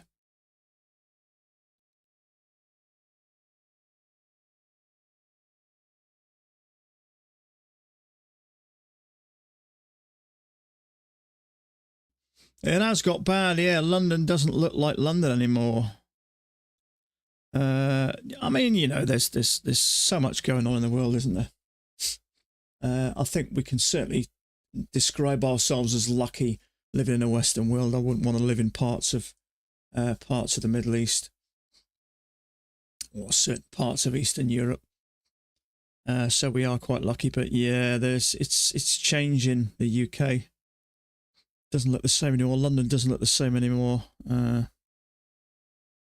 You know, I think people can do whatever they want in their own home, but when you sort of go to another country, you shouldn't get them to stop, you know, doing what they do, getting them to change their laws. And I know up in the Lake District, my daughter was up there with a friend recently, and I know they've sort of been protesting.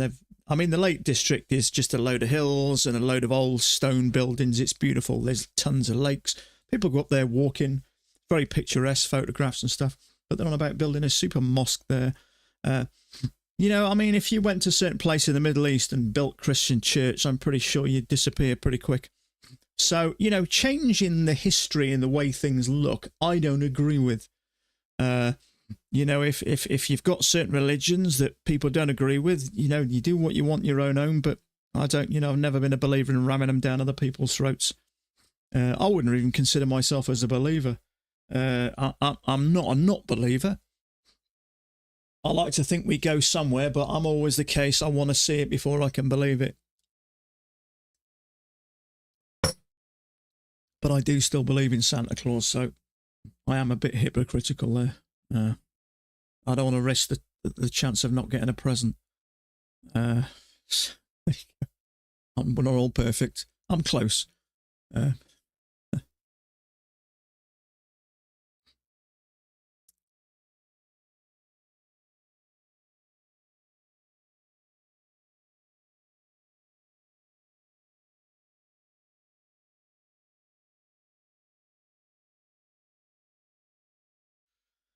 Okay, so is Trump fashionably late, or is he, let's have a look. He has a tendency to do things in Trump time, doesn't he? Let's have a wee look. Putin won't budge. What's it all? You know, one thing I don't understand about Trump, I was listening to him talk the other day. So, Putin invaded the Ukraine. Simple as that. He invaded Ukraine. So I don't understand why Trump's saying it should have been over. You know, millions of people got killed. Zelensky shouldn't let it go on this long. I don't see how a country can invade you. You're not fighting these people. You're not killing millions of people. You're defending your country. So it's almost like the only way this war's going to end is if Trump does a deal with Putin to give Putin part of the Ukraine. How can you do that? You know, I'm pretty sure if Russia invaded the US and then, you know, someone said, okay, I'll tell you what, you give him a couple of states and then we'll stop the war. But it didn't work like that. You know, they're terrorists. They've invaded someone else's country. You can't break into someone else's house and saying, I'm not leaving until you give me your TV and your toaster. It don't work that way.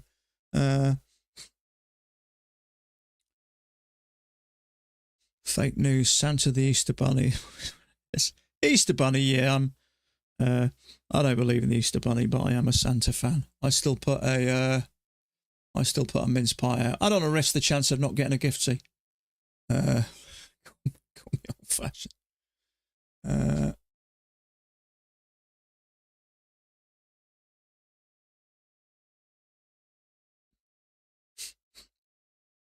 But you know, I mean, they've invaded another country. It's terrorism.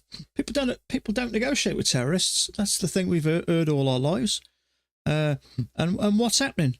If you negotiate with Putin, the simple answer is there's no negotiation. You pack up your tanks and your men and you get out. It's simple. It's not a case of, I'll tell you what, we'll give you a couple of the, you know, the countries along the border. You can have them, and then go. It doesn't work that way.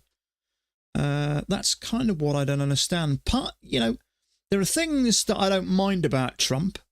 He's definitely different. He's definitely interesting. He's not your typical president type thing, but if he does good things for the country, maybe that's kind of the sacrifice.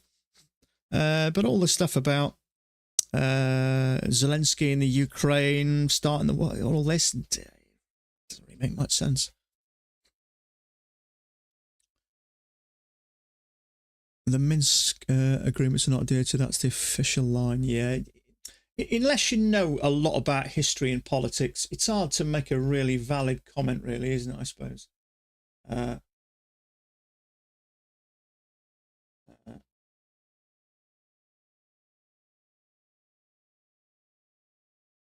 What's going on here, then?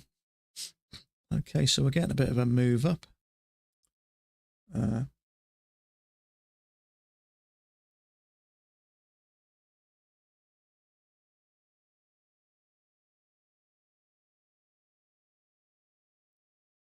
Okay, little channel with a break. See what happens here. I'll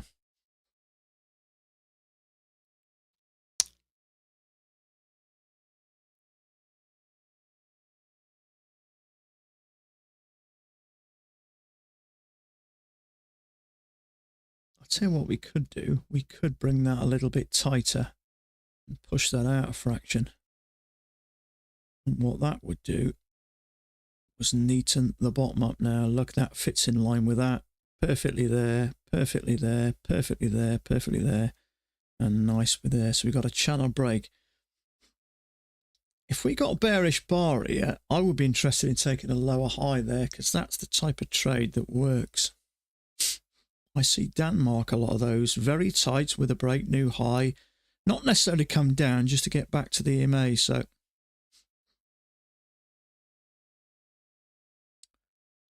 unfortunately didn't get a bearish bar.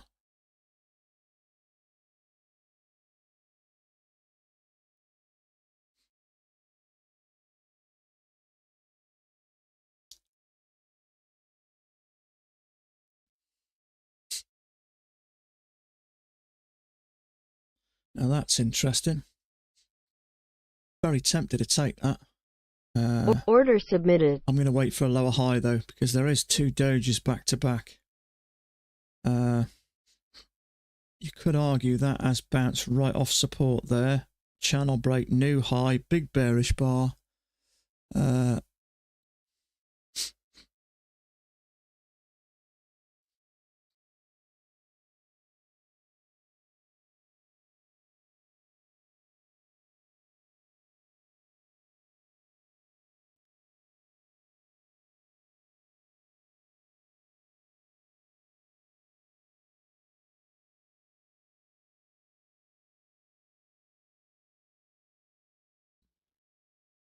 See if we get a lower high.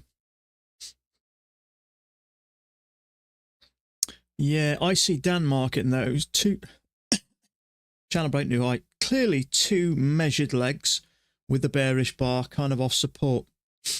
There's just two doges, so I'm just a little bit uncertain here.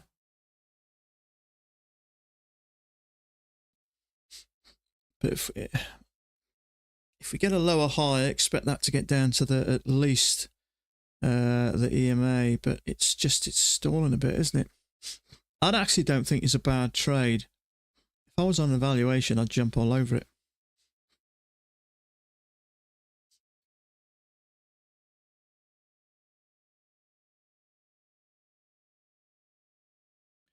Triple test. Maybe it's a bit too wide for me, that is. We've had a triple test, maybe a quadruple test. What I don't like about it is we've now got 2 doges and a tick off a doji, which tells me there's a little bit of uncertainty. What I will say is, look at this support right the way along there. It's a little bit higher than it was, but I'm just going to sit tight here because that just, it's hard to say. If you get a lower high, I'll take it.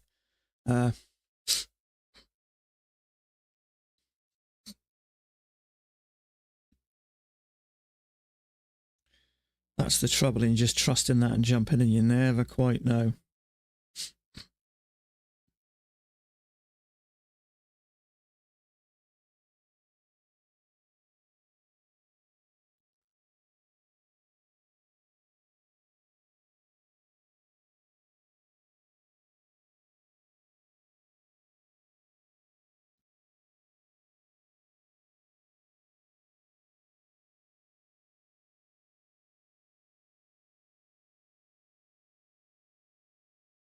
No. Let's see, it's getting one now. I do like the way this is working along the midline there and the midline here. I really like that. Unfortunately, I think this is going to come down now, but we didn't get the lower high. It's a bit frustrating because I really like the way that's working along that midline. I mean, if it finishes bearish, you could take a limit order on that bar there, but it's stacking up now. So we got 2 dojis and it's going sideways, so that makes it more risky. So as tempting as it is to make some money and get a trade in, not really much you can do. If you took that one, then you're in and you're on your way already. But let's see if we get a failure here.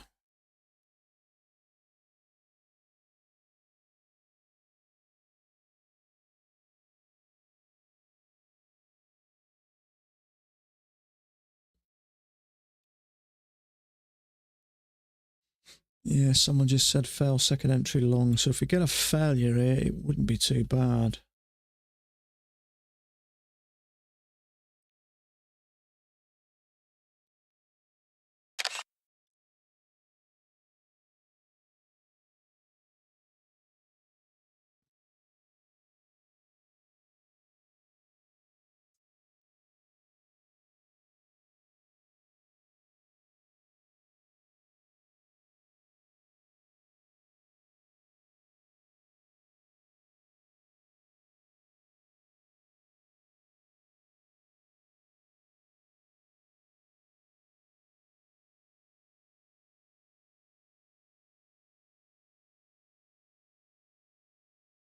I did say I thought it was going to go down. It's kind of had its day now, unfortunately. That's a shame. Let's see if we get a bullish bar here. We could still get a failure here.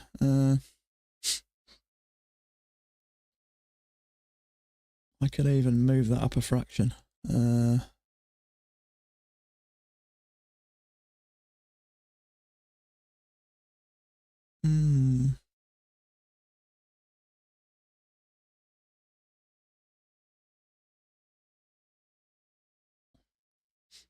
We may get a failure here. Second entry long. Let's see if this fails.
Fortunately, it didn't trigger above there, so there was nothing we could really do there.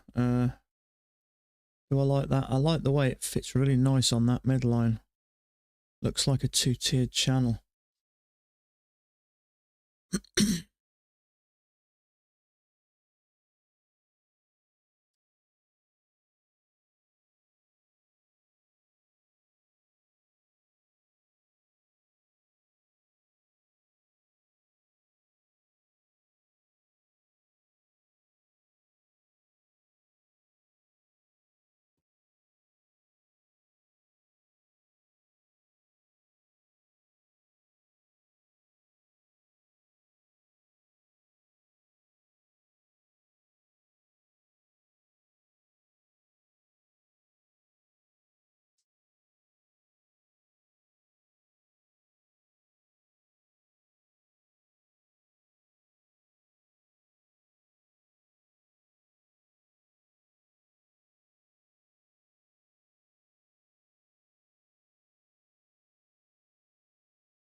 May even get a second entry short here. Channel break, new high, lower high, failure, stroke, second entry short, see what happens. Looking for a bearish bar here, respecting that line if at all possible.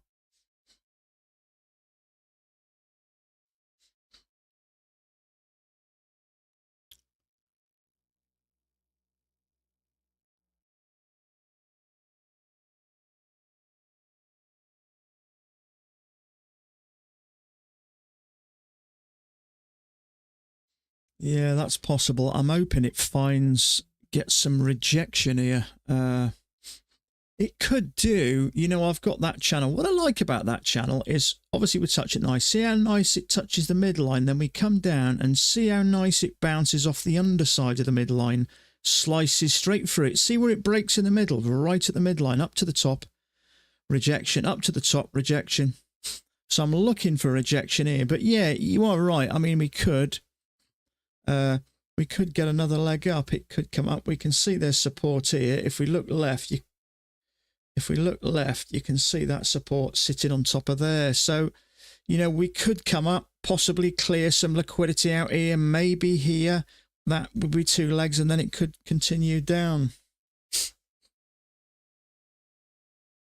There's so many little things to take into consideration, isn't there? You know, your kind of brain is to-ing and fro-ing, isn't it? So if I look at that, you can see where we've bounced on the underside of that, and exactly the same there. So if we have two legs up, there's a good chance we're going to come into the same sort of arena as this again. So if I put that there, it might be a little bit higher actually, but if it does push above there, it will clear out any possible liquidity, possibly even that one. And then maybe two legs, and then we may come down. It's a fair sized channel down, so it would kind of make sense. So sit and wait, we'll see.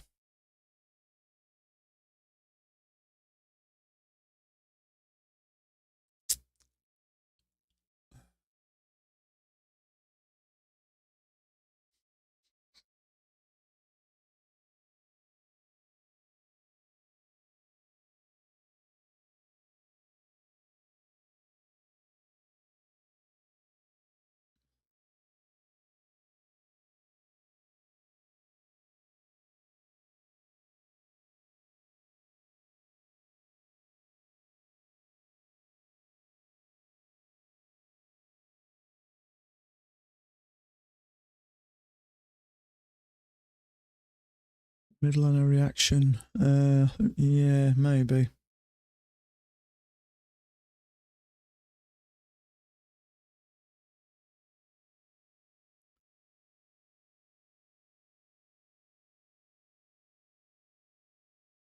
So we've got to move up. It could be 2 attempts to go lower, followed by a second leg up, or it could just drop. You know, I could tweak that a little bit by push it up. It might kind of more or less fit. In fact, if I did that, would it look any different? Kind of fits as good, doesn't it? Bottom fits. There's no real difference. So tough one, isn't it? Let's put it back so we have a small break. I don't like to adjust it too soon.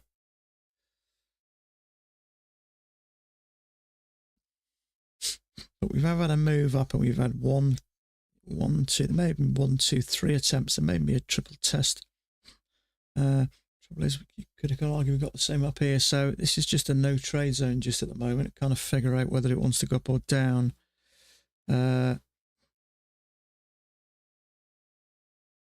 See, there may be a little bit of a range there, possibly.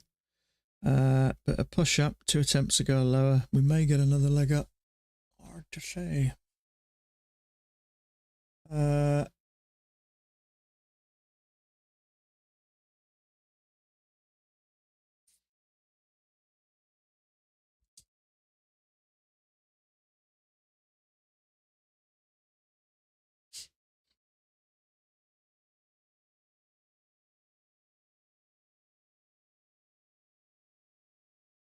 Oh, he is speaking now.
So I might adjust this.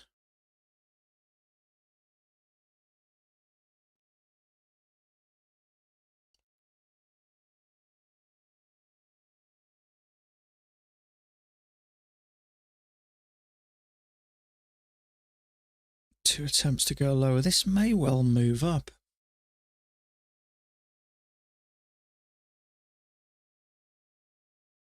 Two attempts to go lower and a push up.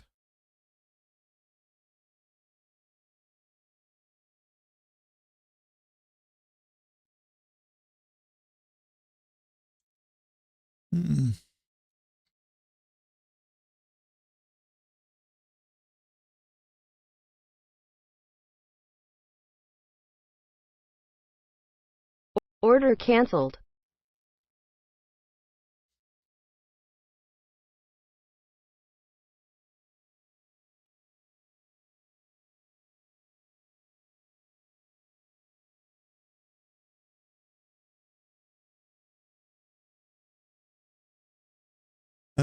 Winston, how you doing, buddy? Do you know if Jan ever finished writing his guide to? I'm not sure, mate. Let's have a look. I know he was on about having I speak to him probably 2 or 3 times a week. So usually it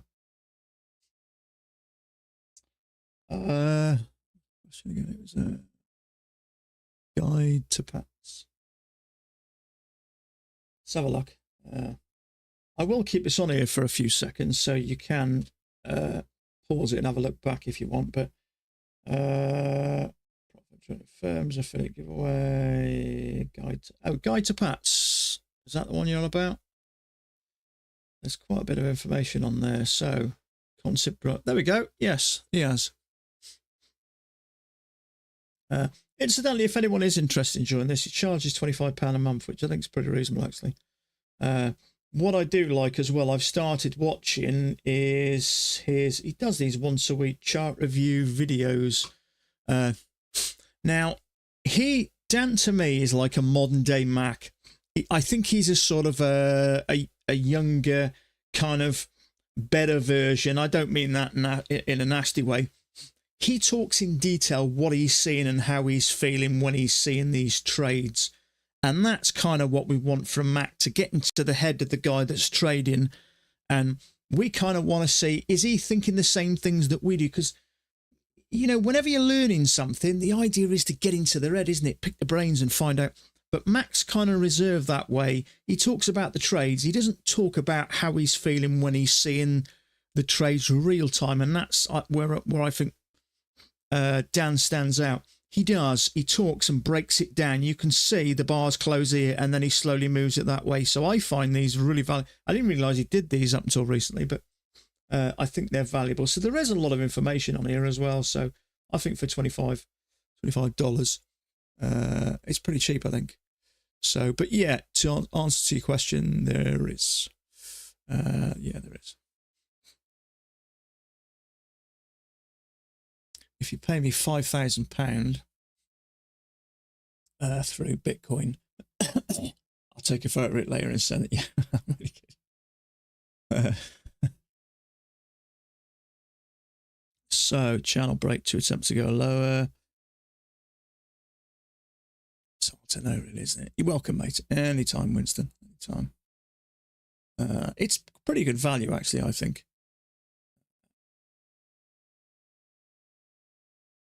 So I did look at taking a setup there. We got a channel break, whatever you think it, but we got to push up, 2 attempts to go lower, and then a move above that EMA. That is a penguin style trade. Now, whether he would take that, it's quite reserved for him, but he may do something like that.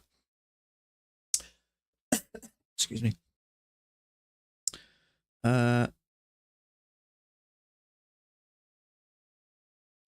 Possibly there, in which case that were, he usually waits for a push above the EMA. It's quite compressed, that is. So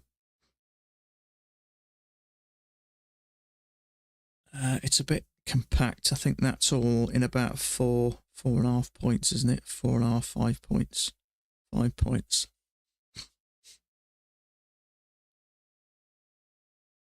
He won't say why. When you're learning from someone, what you really want to know is, what are they thinking when they're doing their job? That's what you want to know, because that's where you get the tricks of the trade. What is he thinking? And you never get that one, Mac. I know he does it on purpose. It's just, you know, some people are great teachers. Some people are great traders. Are you both? Who knows?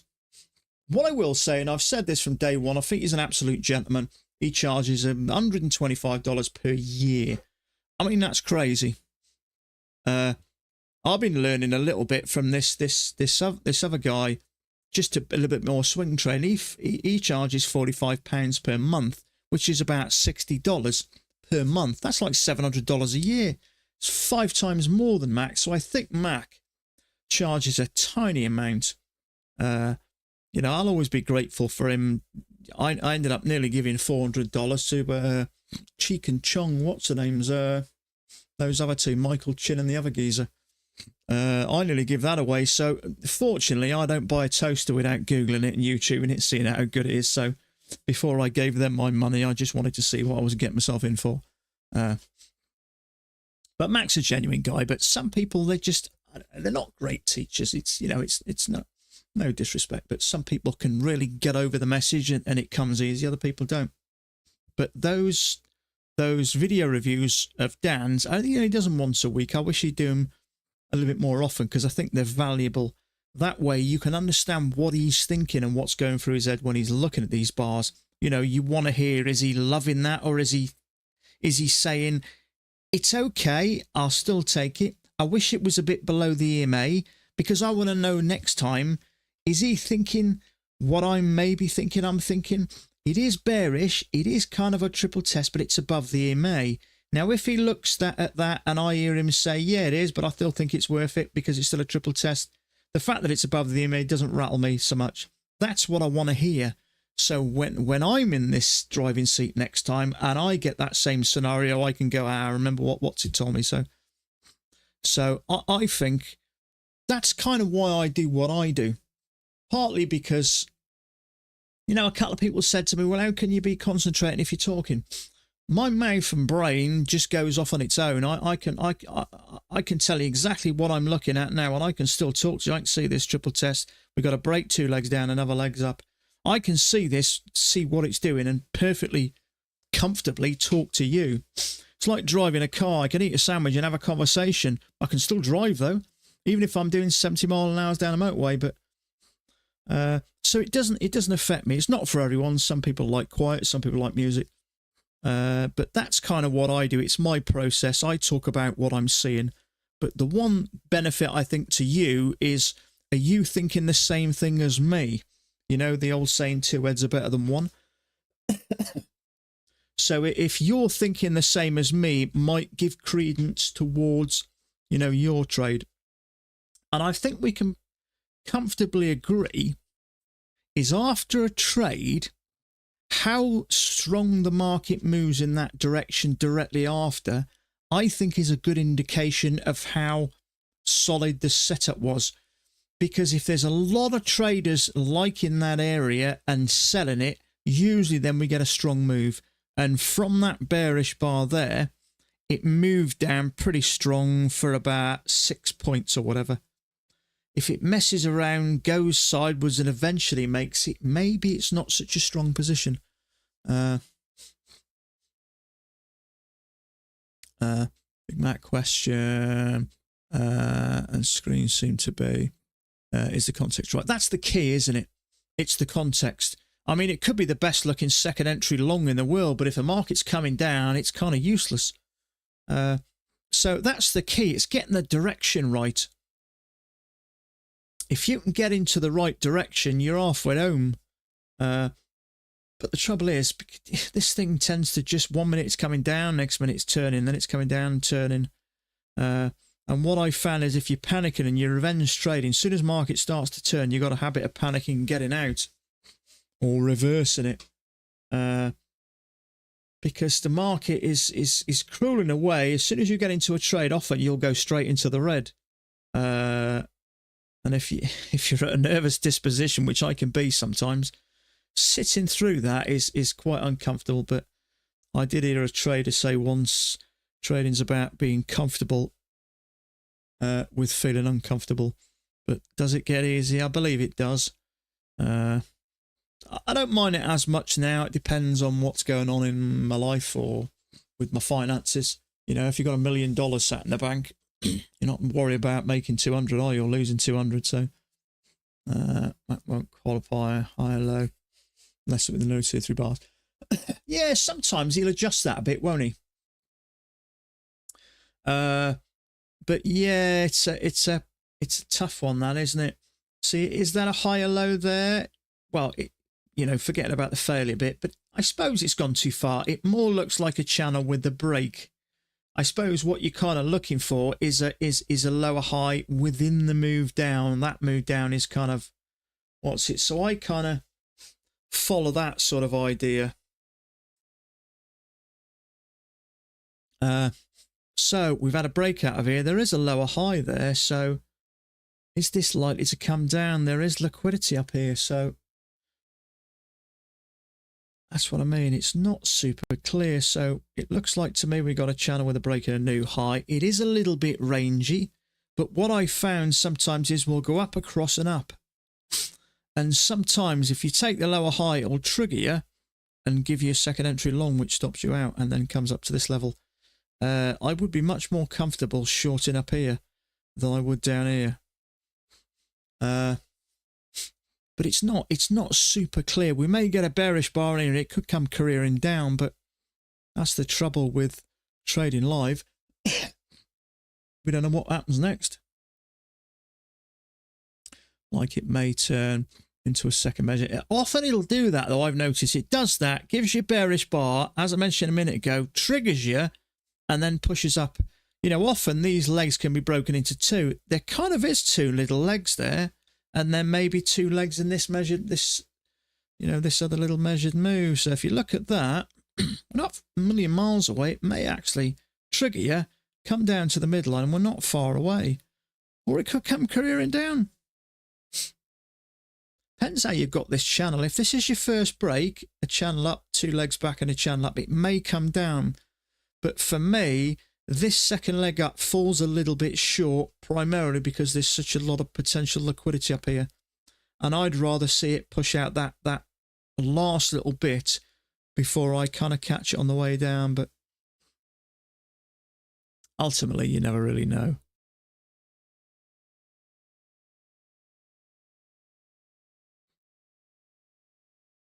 Yeah, Dan's just said looks tempting, but it doesn't look like rejection. It doesn't really. Pushed up, pushed down. It's not strongly moving down, is it? So I would probably expect a second piece of that second leg up. So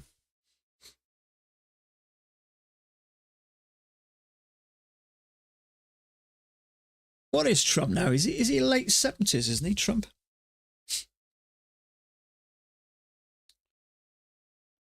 Just goes to show. Sure, is he 77 or something?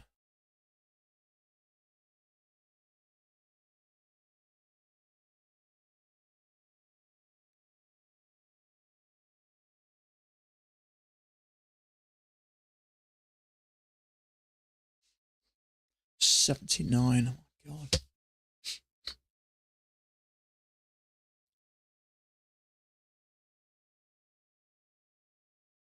24 years, 23 years, 24 years older than me. I think I'm pretty old, but he's running a country. There's hope for me yet.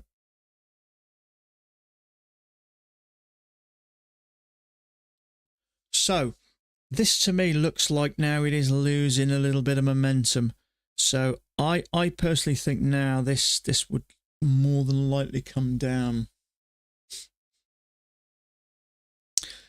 Not that I would want to get into a trade. I'm not that confident with it, but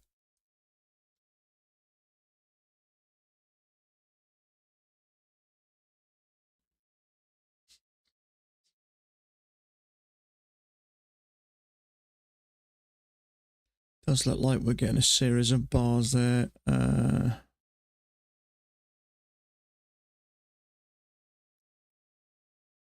Yeah, now we're down so far, I can see that pushing to the bottom. There does seem to be a little channel there, so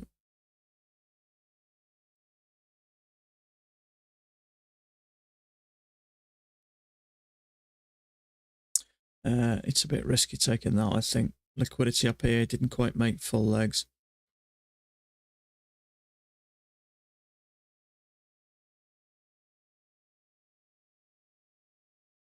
The trouble is you get people saying, looks tempting, but doing nothing. Another guy sitting on my hands. Dan, doesn't look like rejection to me. Then you get a lot of guys going, I took it. Another one said they took it. So some take them, some don't. I suppose it depends whether you're trading on a sim. Depends if you're trading on an evaluation. Depends if you're trading on live accounts.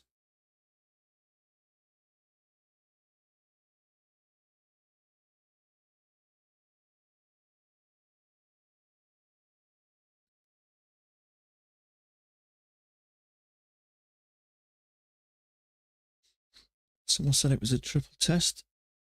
I don't see what that's about. Okay, we're going to bounce off here. Who knows?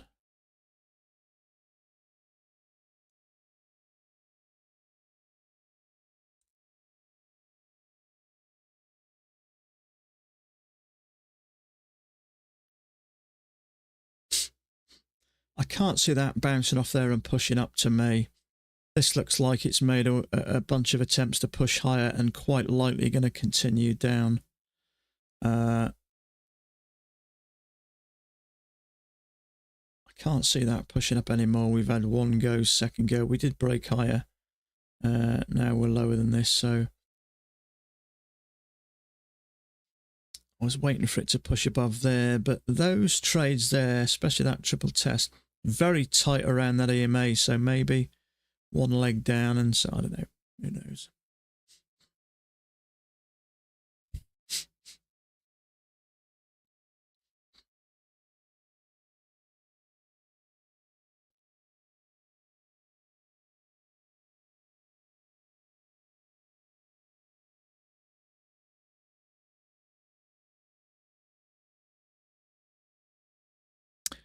So it is a leg up with the correction leg up. So there is 2 legs up. Second leg didn't quite get high enough, but that's okay.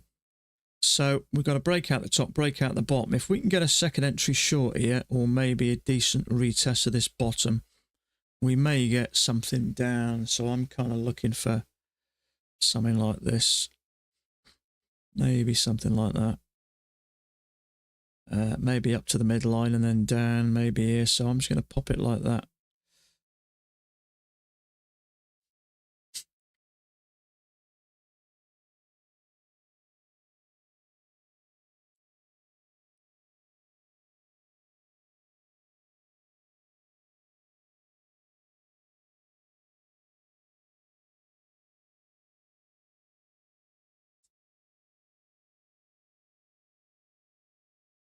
Oh, excuse me.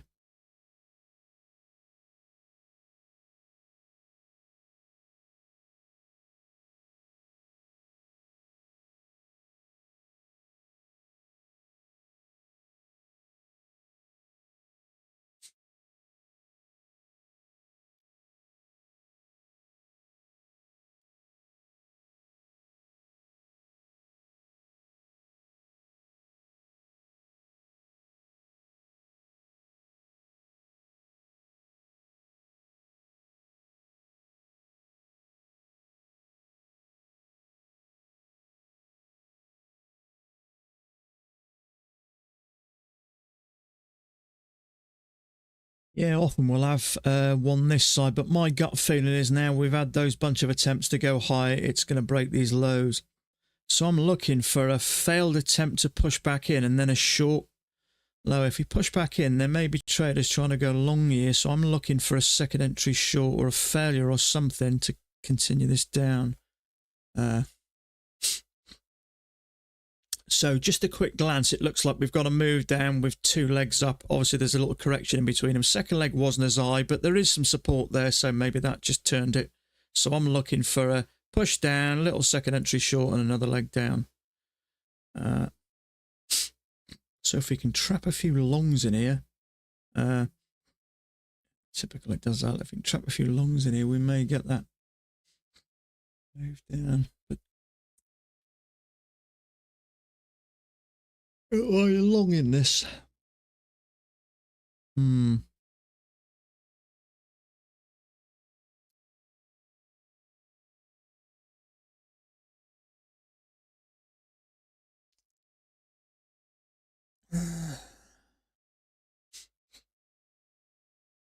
My gut feeling after we've made a few attempts to go high, it's probably going to break those lows. It may even come down.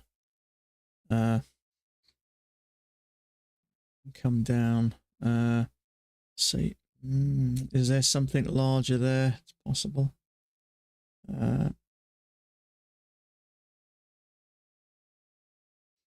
It's hard to say. I mean, if we come down, see, there is a leg down with a correction, isn't there? When you look at it like that, leg down, a correction, I think there's a good chance we get a second leg down. So with that in mind, I'm going to put that there and that there. So my gut feeling is based on this. We've had such a strong move up. We're in line for a correction. So I think leg down, and that is a correction to me. So if we can catch some short, some longs, but my gut feeling is it's probably just going to drop, unfortunately, but what can you do? Trouble is, once the move's gone without you, it's just kind of too late to get in. Like that to at least hit that middle, that.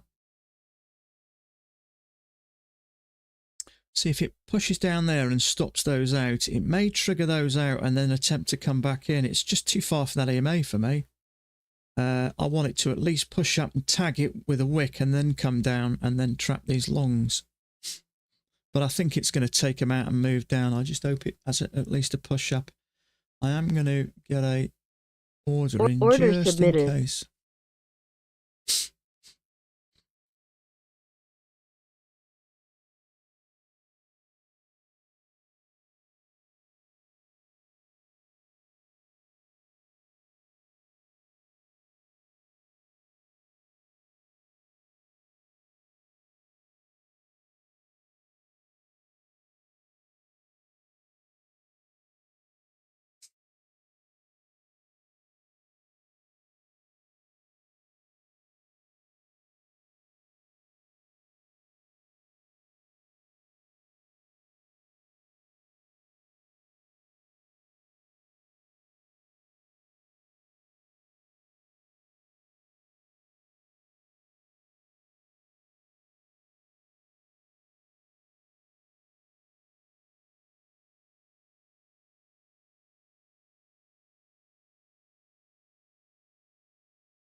suppose it's always a move up. 3 attempts to go short and then up.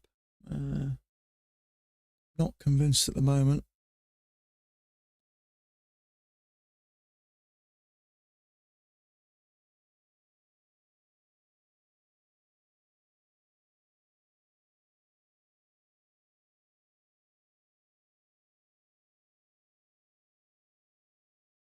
So we've got this big move down with a correction.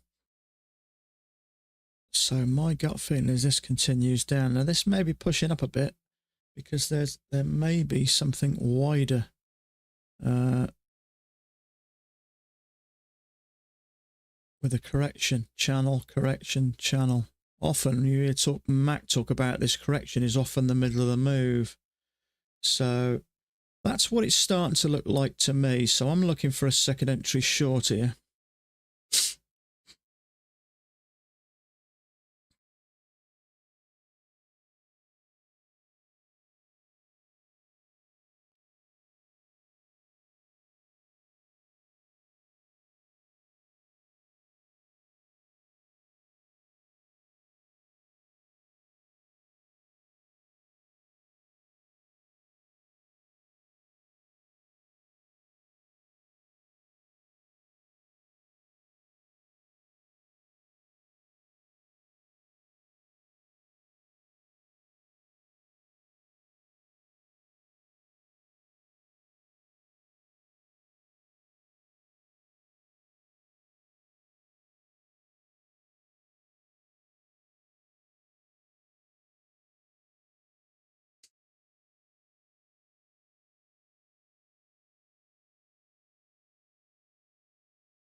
Let's see what happens here.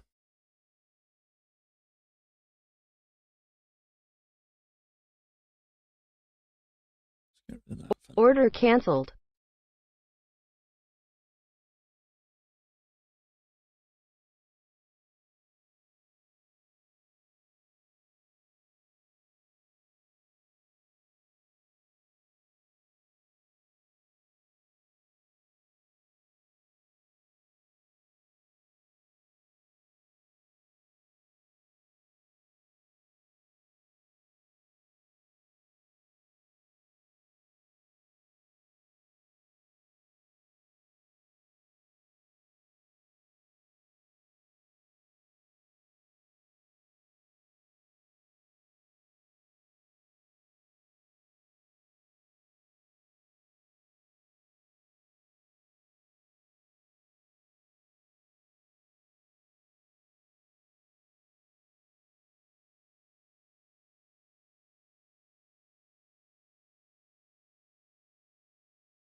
Okay, so I'm looking for a lower high now. So my gut feeling is now whether it'll work or not is another story, but we may channel down, correction, may get some continuation down. This is looking like a leg to me with a possible correction. So I think there's a good chance we get a second leg down.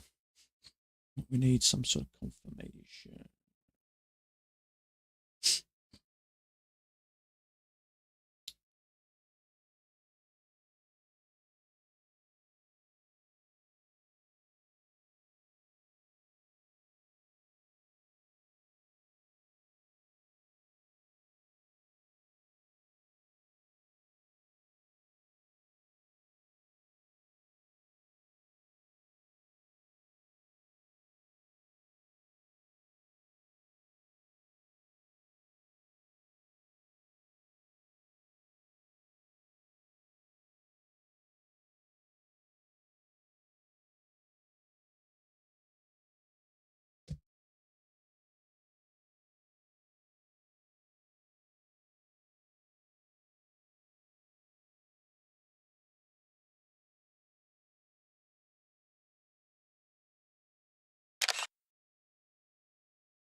Okay.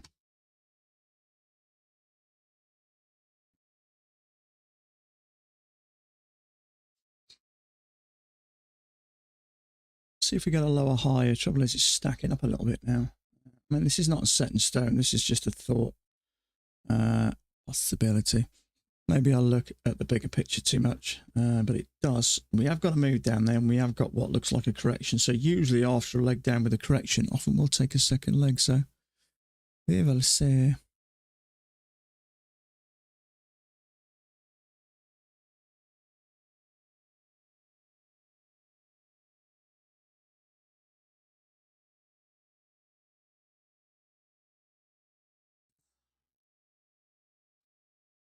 Let's stack it up now.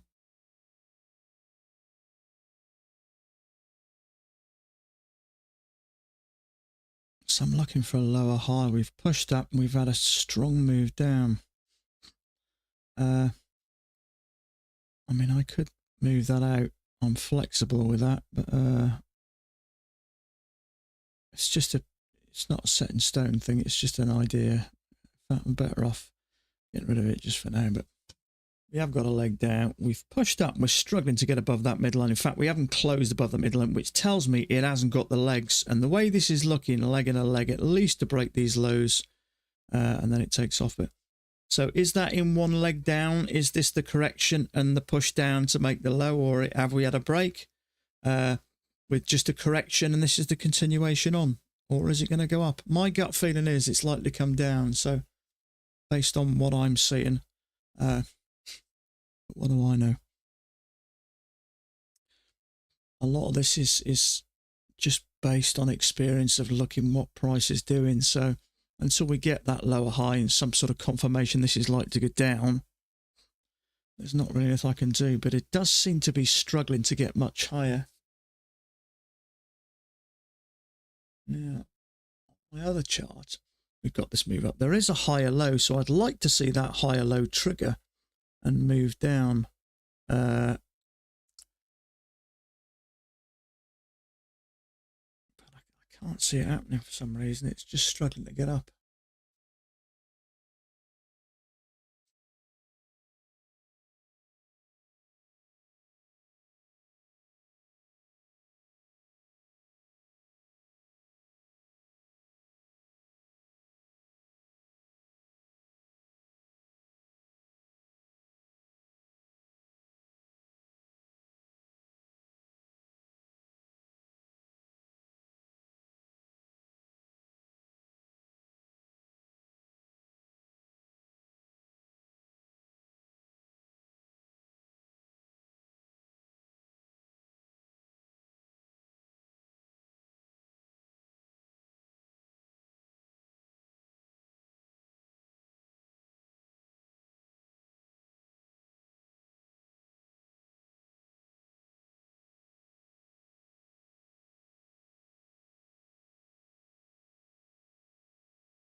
Yeah, Thomas Wade's kind of got the same thought process. There's the correction. Well, he had a little arrow down. There, channel down with a correction and then a second leg down. So that's on his mind. But I really want to break above that bar, really. So I'm glad it's not just me.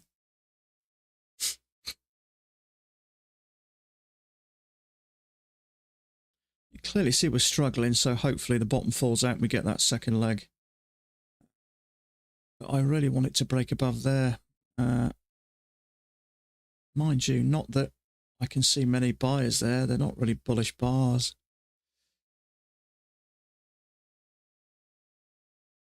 But on my second chart, it's a different story.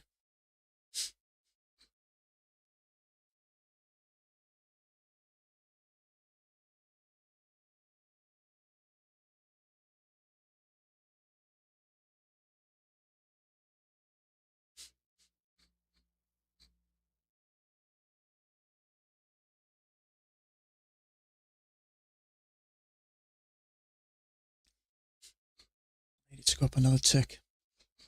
Come on, get up a tick.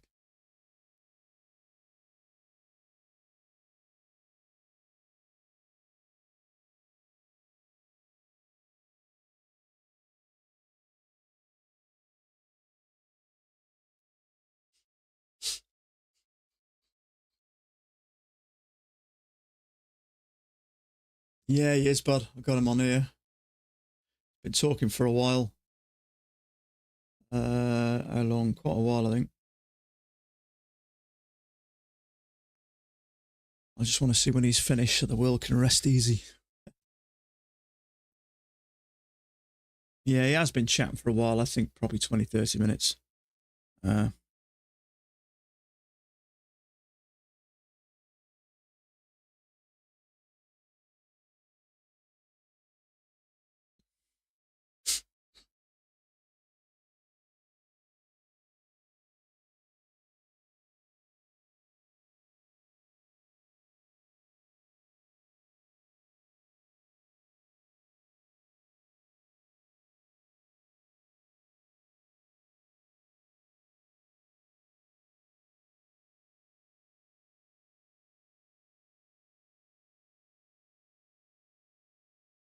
It may be, mate. It may be.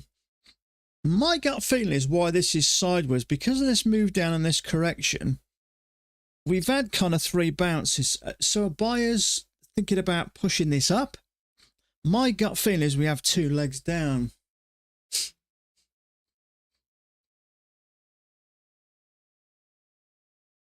I just wish it would ticked above a bit. I can really do. As tempting as it is to put a sell order below there, if we'd have broke above there and triggered maybe some longs, that would give it a little bit of momentum, but it still may just come down. I don't know, but unfortunately it hasn't set up how I needed it to, so there's nothing I can do. And if it doesn't look good, it could always trigger and start to move back up and continue to do this sideways stuff. My gut feeling is it's likely going to come down for a second leg, but we'd have to get a lower high.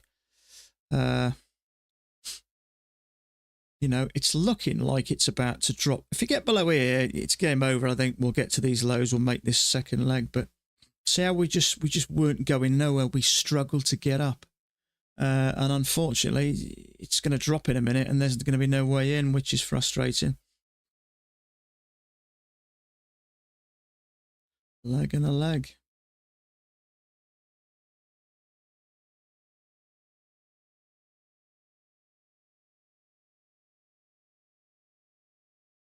See, if I was trained in evaluation or something like that, I'd have a go.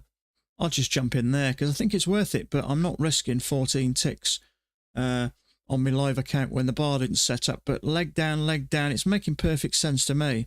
Look how strong that's moved down. You can bet there's going to be some buyers there. If it breaks below there, there's nothing stopping it there, and then we'll come down again. So whether we'll get this second move down, it's a shame we didn't get a decent bar up here somewhere and a slightly higher leg, because that to me would quite likely be the top part of the center of the pattern down. That's the way I see it. But it, you know, I think the way I understand it is when the move is more or less. See, Thomas Wade, he's got a limit order here. He wants to get into this. See, he's got his limit order there. He wants into this move because he's got the same as me. Channel down, correction, leg and a leg, and possibly a bigger leg down. So that's what he's looking at. Trouble is, I don't want to risk that much.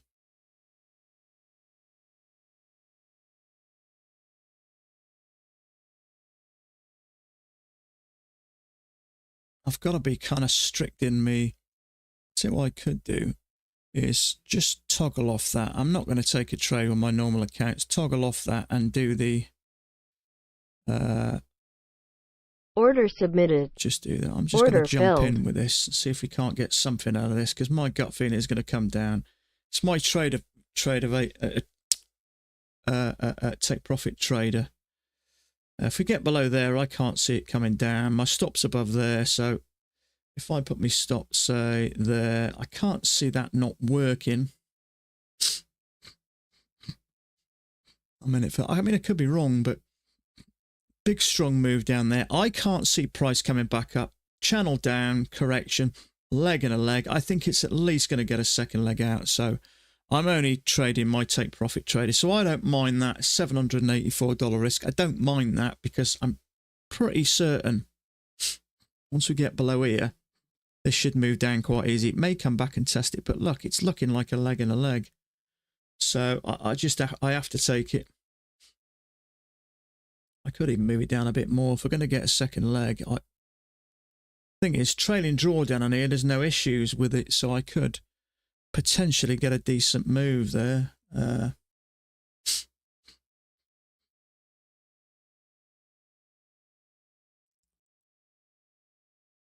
So we're below there now, so hopefully now it should start to drop.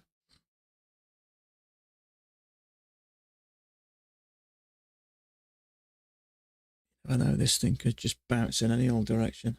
That's the trouble. So where's this leg to? So I'm in the right ballpark.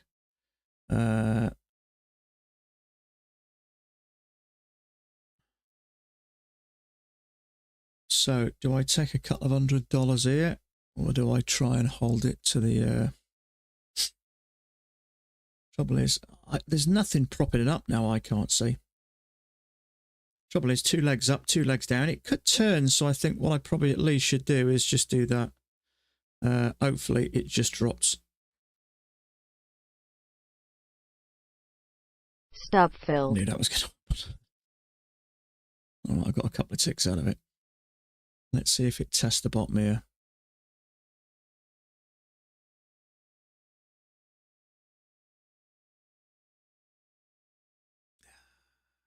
Order I'm filled. get into it again.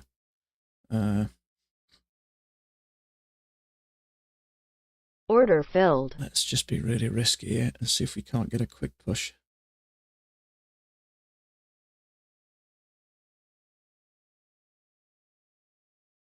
Oh shit, I've done it twice. I don't want to be doing that. I've clicked it twice. Let's Target filled.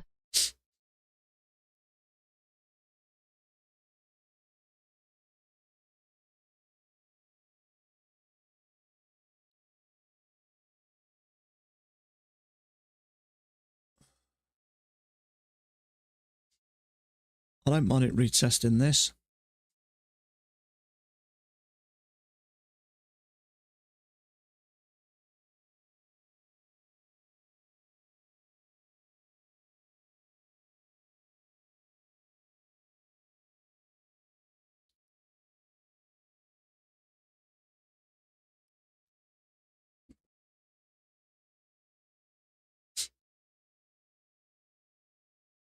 Trouble is, it could be 2 legs, 2 attempts to go lower than a push up. I can't see it myself.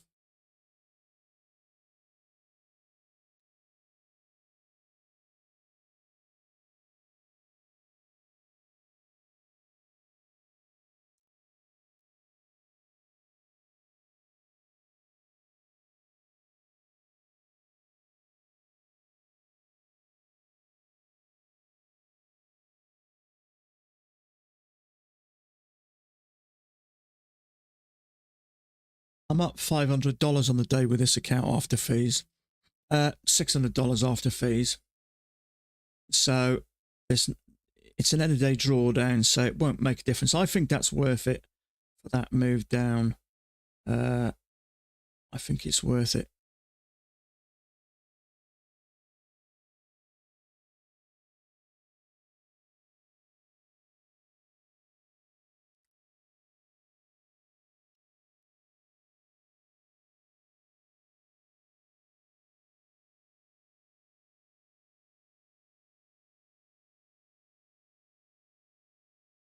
After the correction.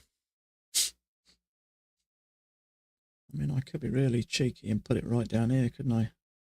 And that would give me a bit too much. I'm only allowed to earn so much per day with this.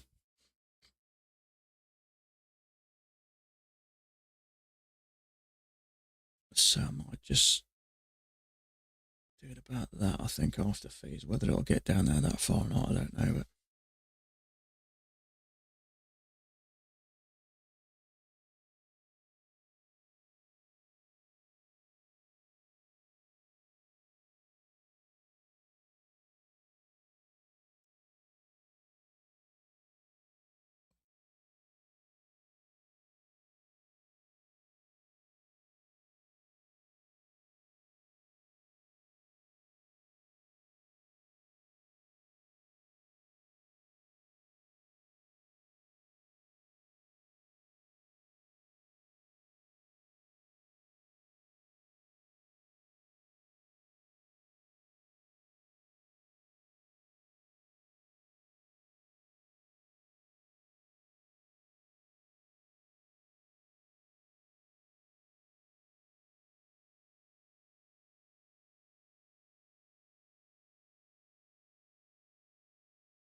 okay, excuse me a sec. I'm just going to take a quick bathroom break. I'll be a quick minute.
Okay, I'll light back up in a minute. I am taking some measures to sort this out. I've got a bit of a blackout blind and a bit of a light coming in the next couple of days, so I can make this a little bit brighter so you can see me without having it constantly going dark and light. Okay, Trump's finished. That's good news. So hopefully, the market may continue to move.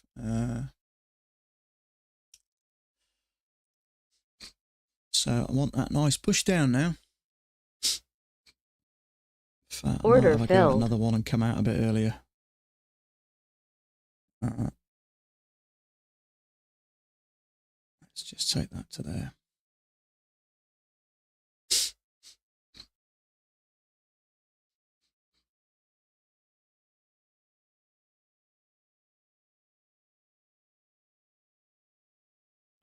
Shouldn't do it really. It is risking a bit much.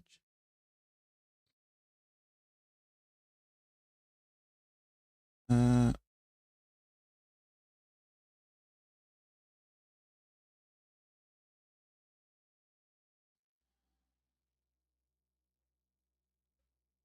like the way it's pushed up. Tested that twice.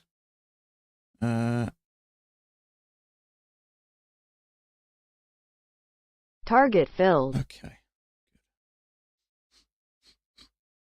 Target filled. Beautiful. I thought that was going to take a bit more time, so it worked nice. I expected it to push down a leg and a leg. So that was on the Take Profit Trader account. So evaluation stroke what's it, but I expected that drop. Just took a little bit longer than I was hoping.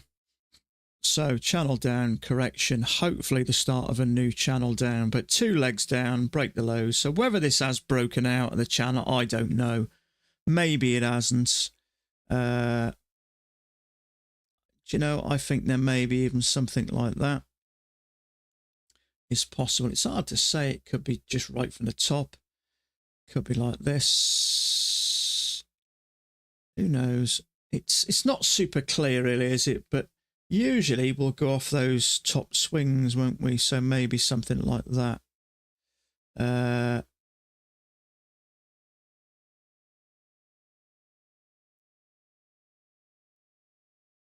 I'm just not sure about that. But one thing I will say is it looks like a leg with a correction. And we've all heard Max say leg. Often that correction from a leg is the centre of the pattern and we get that move down.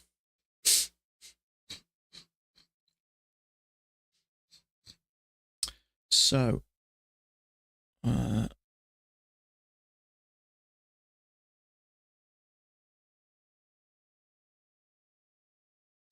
yeah, that was only on the take profit one. It's an evaluation stroke PA. If you pass it, and I'm up about 850, 880 after fees. So the most I can make in a day is 1,500 on it. It can't be more than 50%. So I could take another one on it, but I was expecting at least the 2 legs and the break of the lows. Whether that's a channel that I don't know.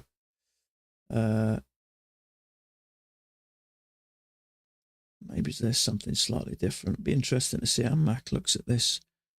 I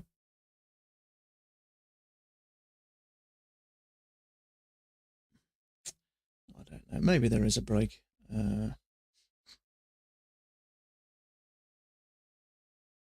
don't think it really matters too much. A break, new low. Still had 2 attempts or a correction. So, see if we can tag something up here. So, let's get back to what I was doing. So, we don't want to be trading 3 contracts now. Let's get back to 008. 1, 2, 3, 4, and we'll do that as well.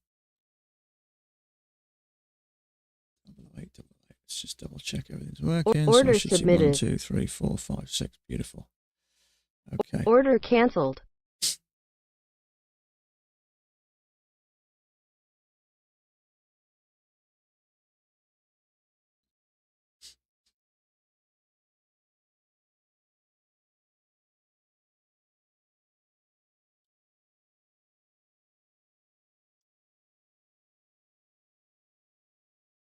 See, now we've had 2 bounces. It could always push up. But after we've already had a break and then the correction, my gut feeling is it's probably going to continue down. Because even after the break and the new low, we had 2 attempts and we just couldn't get back up into the thick of this thing and before we dropped again. So my guess is now, if we can see some rejection around here, this thing's going to continue down. How far, I don't know. I think we're definitely up for a... We've had some massive moves. We had a big, strong move this morning, strong move yesterday, a little bit of sideways, strong move the couple of days before. So I think it's due a little bit of a correction. And this kind of would hopefully be one. Let's have a look at the daily.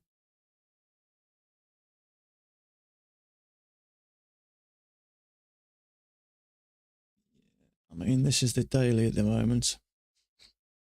I'd kind of like a big, strong... You'd expect after breaking these highs yet again.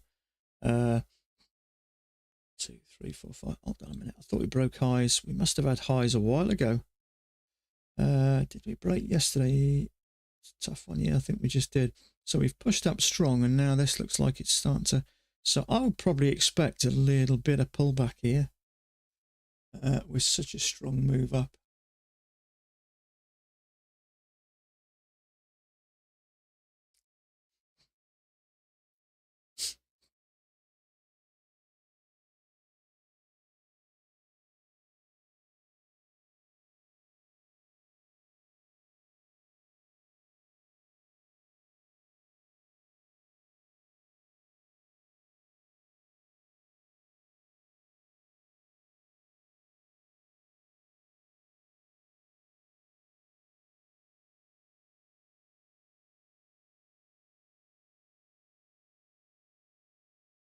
Let's get rid of that. We don't need it now.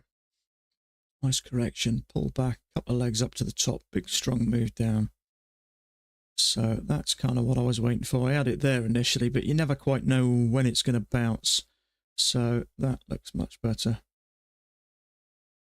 So channel down correction, hopefully second channel down.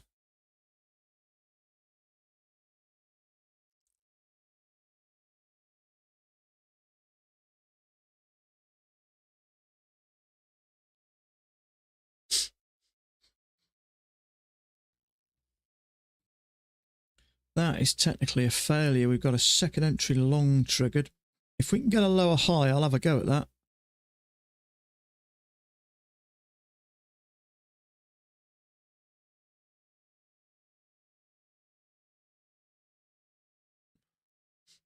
May just work, but we didn't quite get to the top. So we've had 2 legs down, so there's always a possibility it could move up. So I just want to make sure it's the right setting. I don't want to just assume that, because it is only really first entry.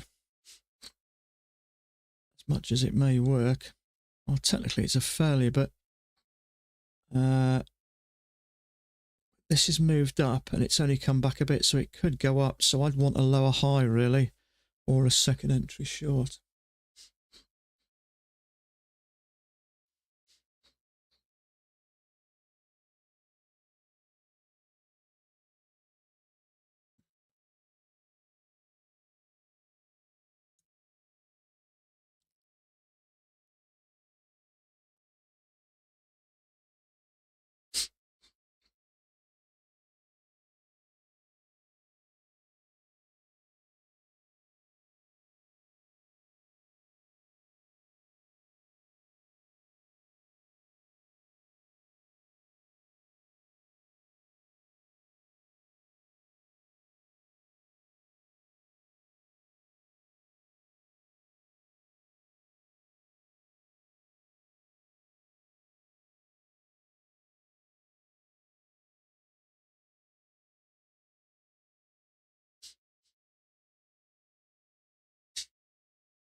Got a second entry short here.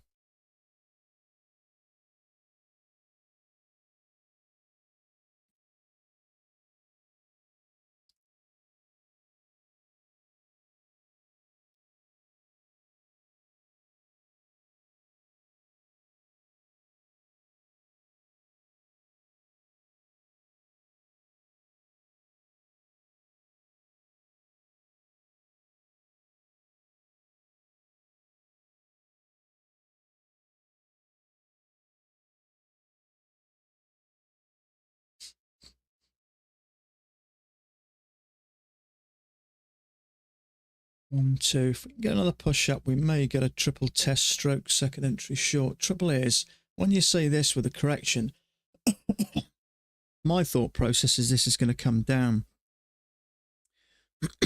If you're swinging enough money and you think this kind of move's likely to come down, sometimes it'll just drop. Just doesn't look like it's going to even entertain coming back up, but not really much you could do, unfortunately. That's one thing it took me a long time to sort of get used to. But if it doesn't look right, just leave it. I mean, in the past, sometimes I've gone, oh, I'll have a go. I wish I'd have got in there now. Let's just have a go down here, put your stop up here and take stupid risk. And whenever you do that, it just never works. The only way this ever really works, and if you do it, it will work, is just wait for a setup. It's simple, really.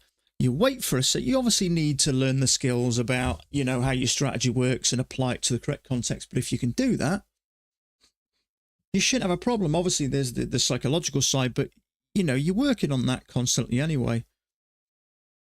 But it's weird after all, you know, the last 4.5, knocking on over 4.5 years of doing it, it takes you so long to come to the conclusion that just wait for a setup. Tempting to take that, but it's not a proper setup. But if you do it, and not only that, if you're taking shortcuts and taking risks, you know it and you'll punish yourself for it. You kind of get into self-sacrifice mode. Damn it, I'm frustrated. It's my fault. I've done something stupid. And then sometimes that'll lead to revenge trading. It's like a self-sacrifice thing. You're punishing yourself. Right, that's it. I'm just going to go short it. If it works, great. If it doesn't, it's my own stupid fault. It's easy to get into that kind of mindset. I did it myself for so long. But the simple answer is trading's simple when you follow the procedures. Simple as in the process. You wait for a setup, you take it, you commit, you move on. Getting to that stage where it can carry out that without any stress, panicking, blah, blah, blah, obviously takes the time. But it's just simple a matter of sitting here and waiting for a setup. Once you've been doing it long enough, I think the nerves go, the excitement goes, the panic goes a little bit, or starts to soften in the background so you don't get that. You know, it's like walking on a tightrope over a burning pit of fire and sharks. You know, anybody's going to stress and panic given those situations. I can't see this thing pulling back. It may do.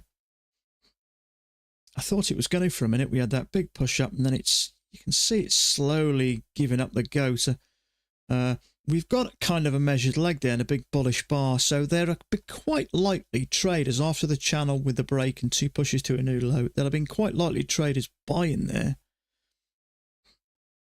So when it breaks below there, it may do it with a bit of a move. But I dare say first thing when the market opened yesterday and you see this push up, push down, a strong bullish bar and a higher low, I suppose it's kind of a strong point to buy there, isn't it? And it kind of moved up. You'd see that as quite a strong position to buy, to push up, especially as we've been so bullish, and it kind of worked really nice. But I'll see.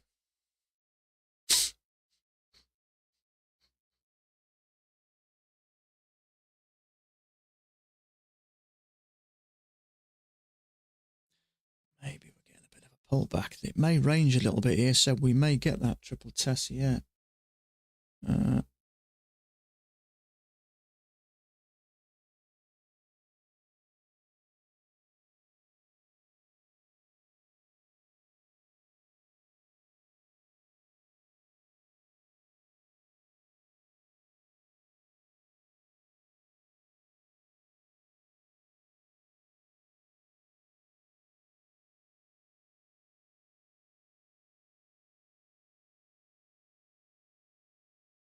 kind of getting same sort of thing we had here. 2 legs up. Kind of here as well, we had this slow move down, 2 legs up and then down, 2 legs up and then down. Hopefully if we get this second leg up, if it bounces in this area, test this line, gives us a triple test, that'd be an absolute beauty. It's just not looking like it's gonna.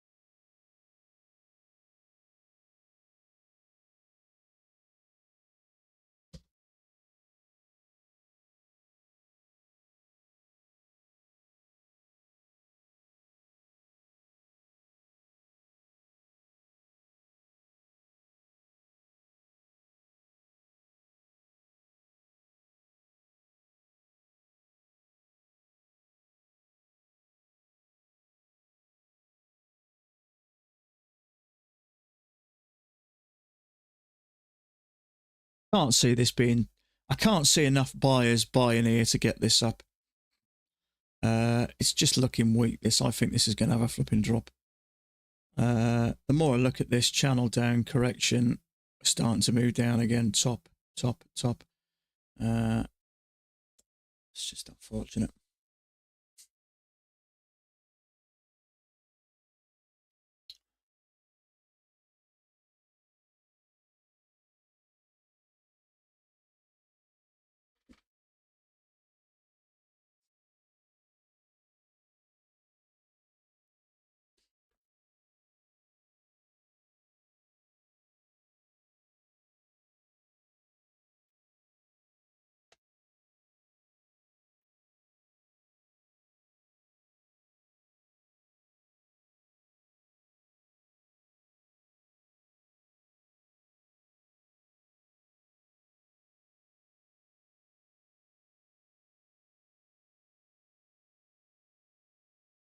Longest stream I've done for a while, over 3 hours today.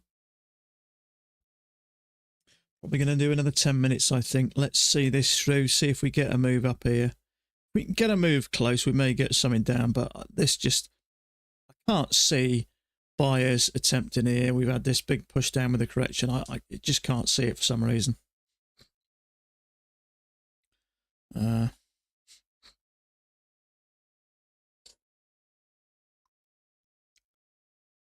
Ooh.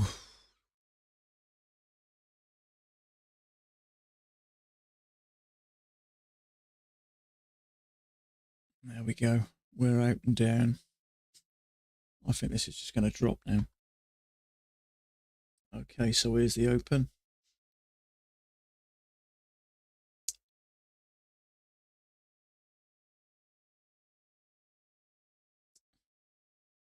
It is frustrating where you pretty much know where it's going.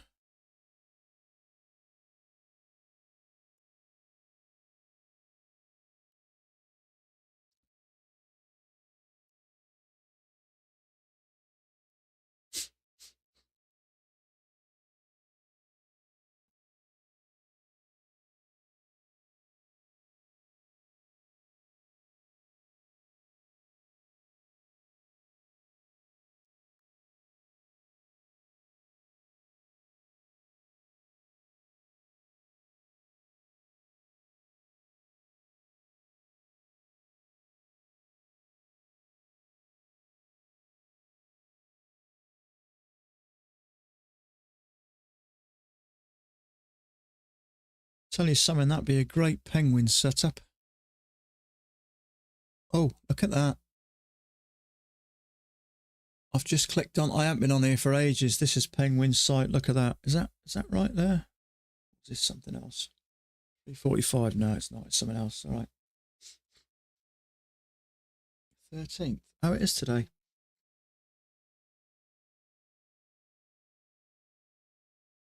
Is that the same thing? Yeah, it is. There's the channel down. No, it's not, is it? Well, that's a different chart. No, that's a different chart.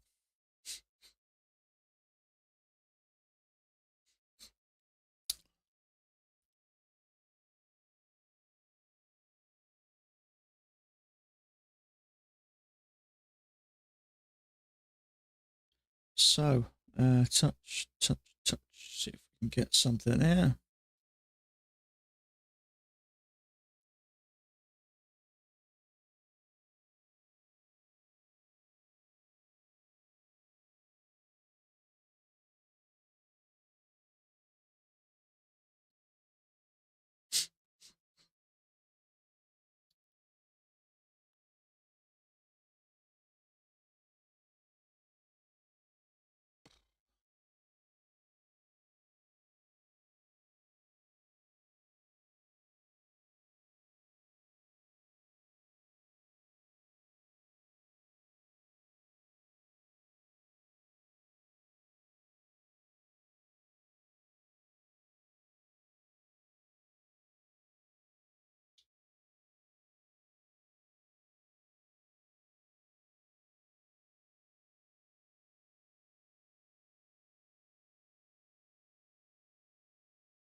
Bit of a sideways and a second leg up now.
So I do expect another leg down. So if we can get something here, got to be careful here. I've been caught out on these before.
Okay, I think I'm knocking on the head there, guys. I'm going to go and have some dinner. 3 hours and 25 minutes. I did an hour before I started streaming, so I've done 4.5 hours today.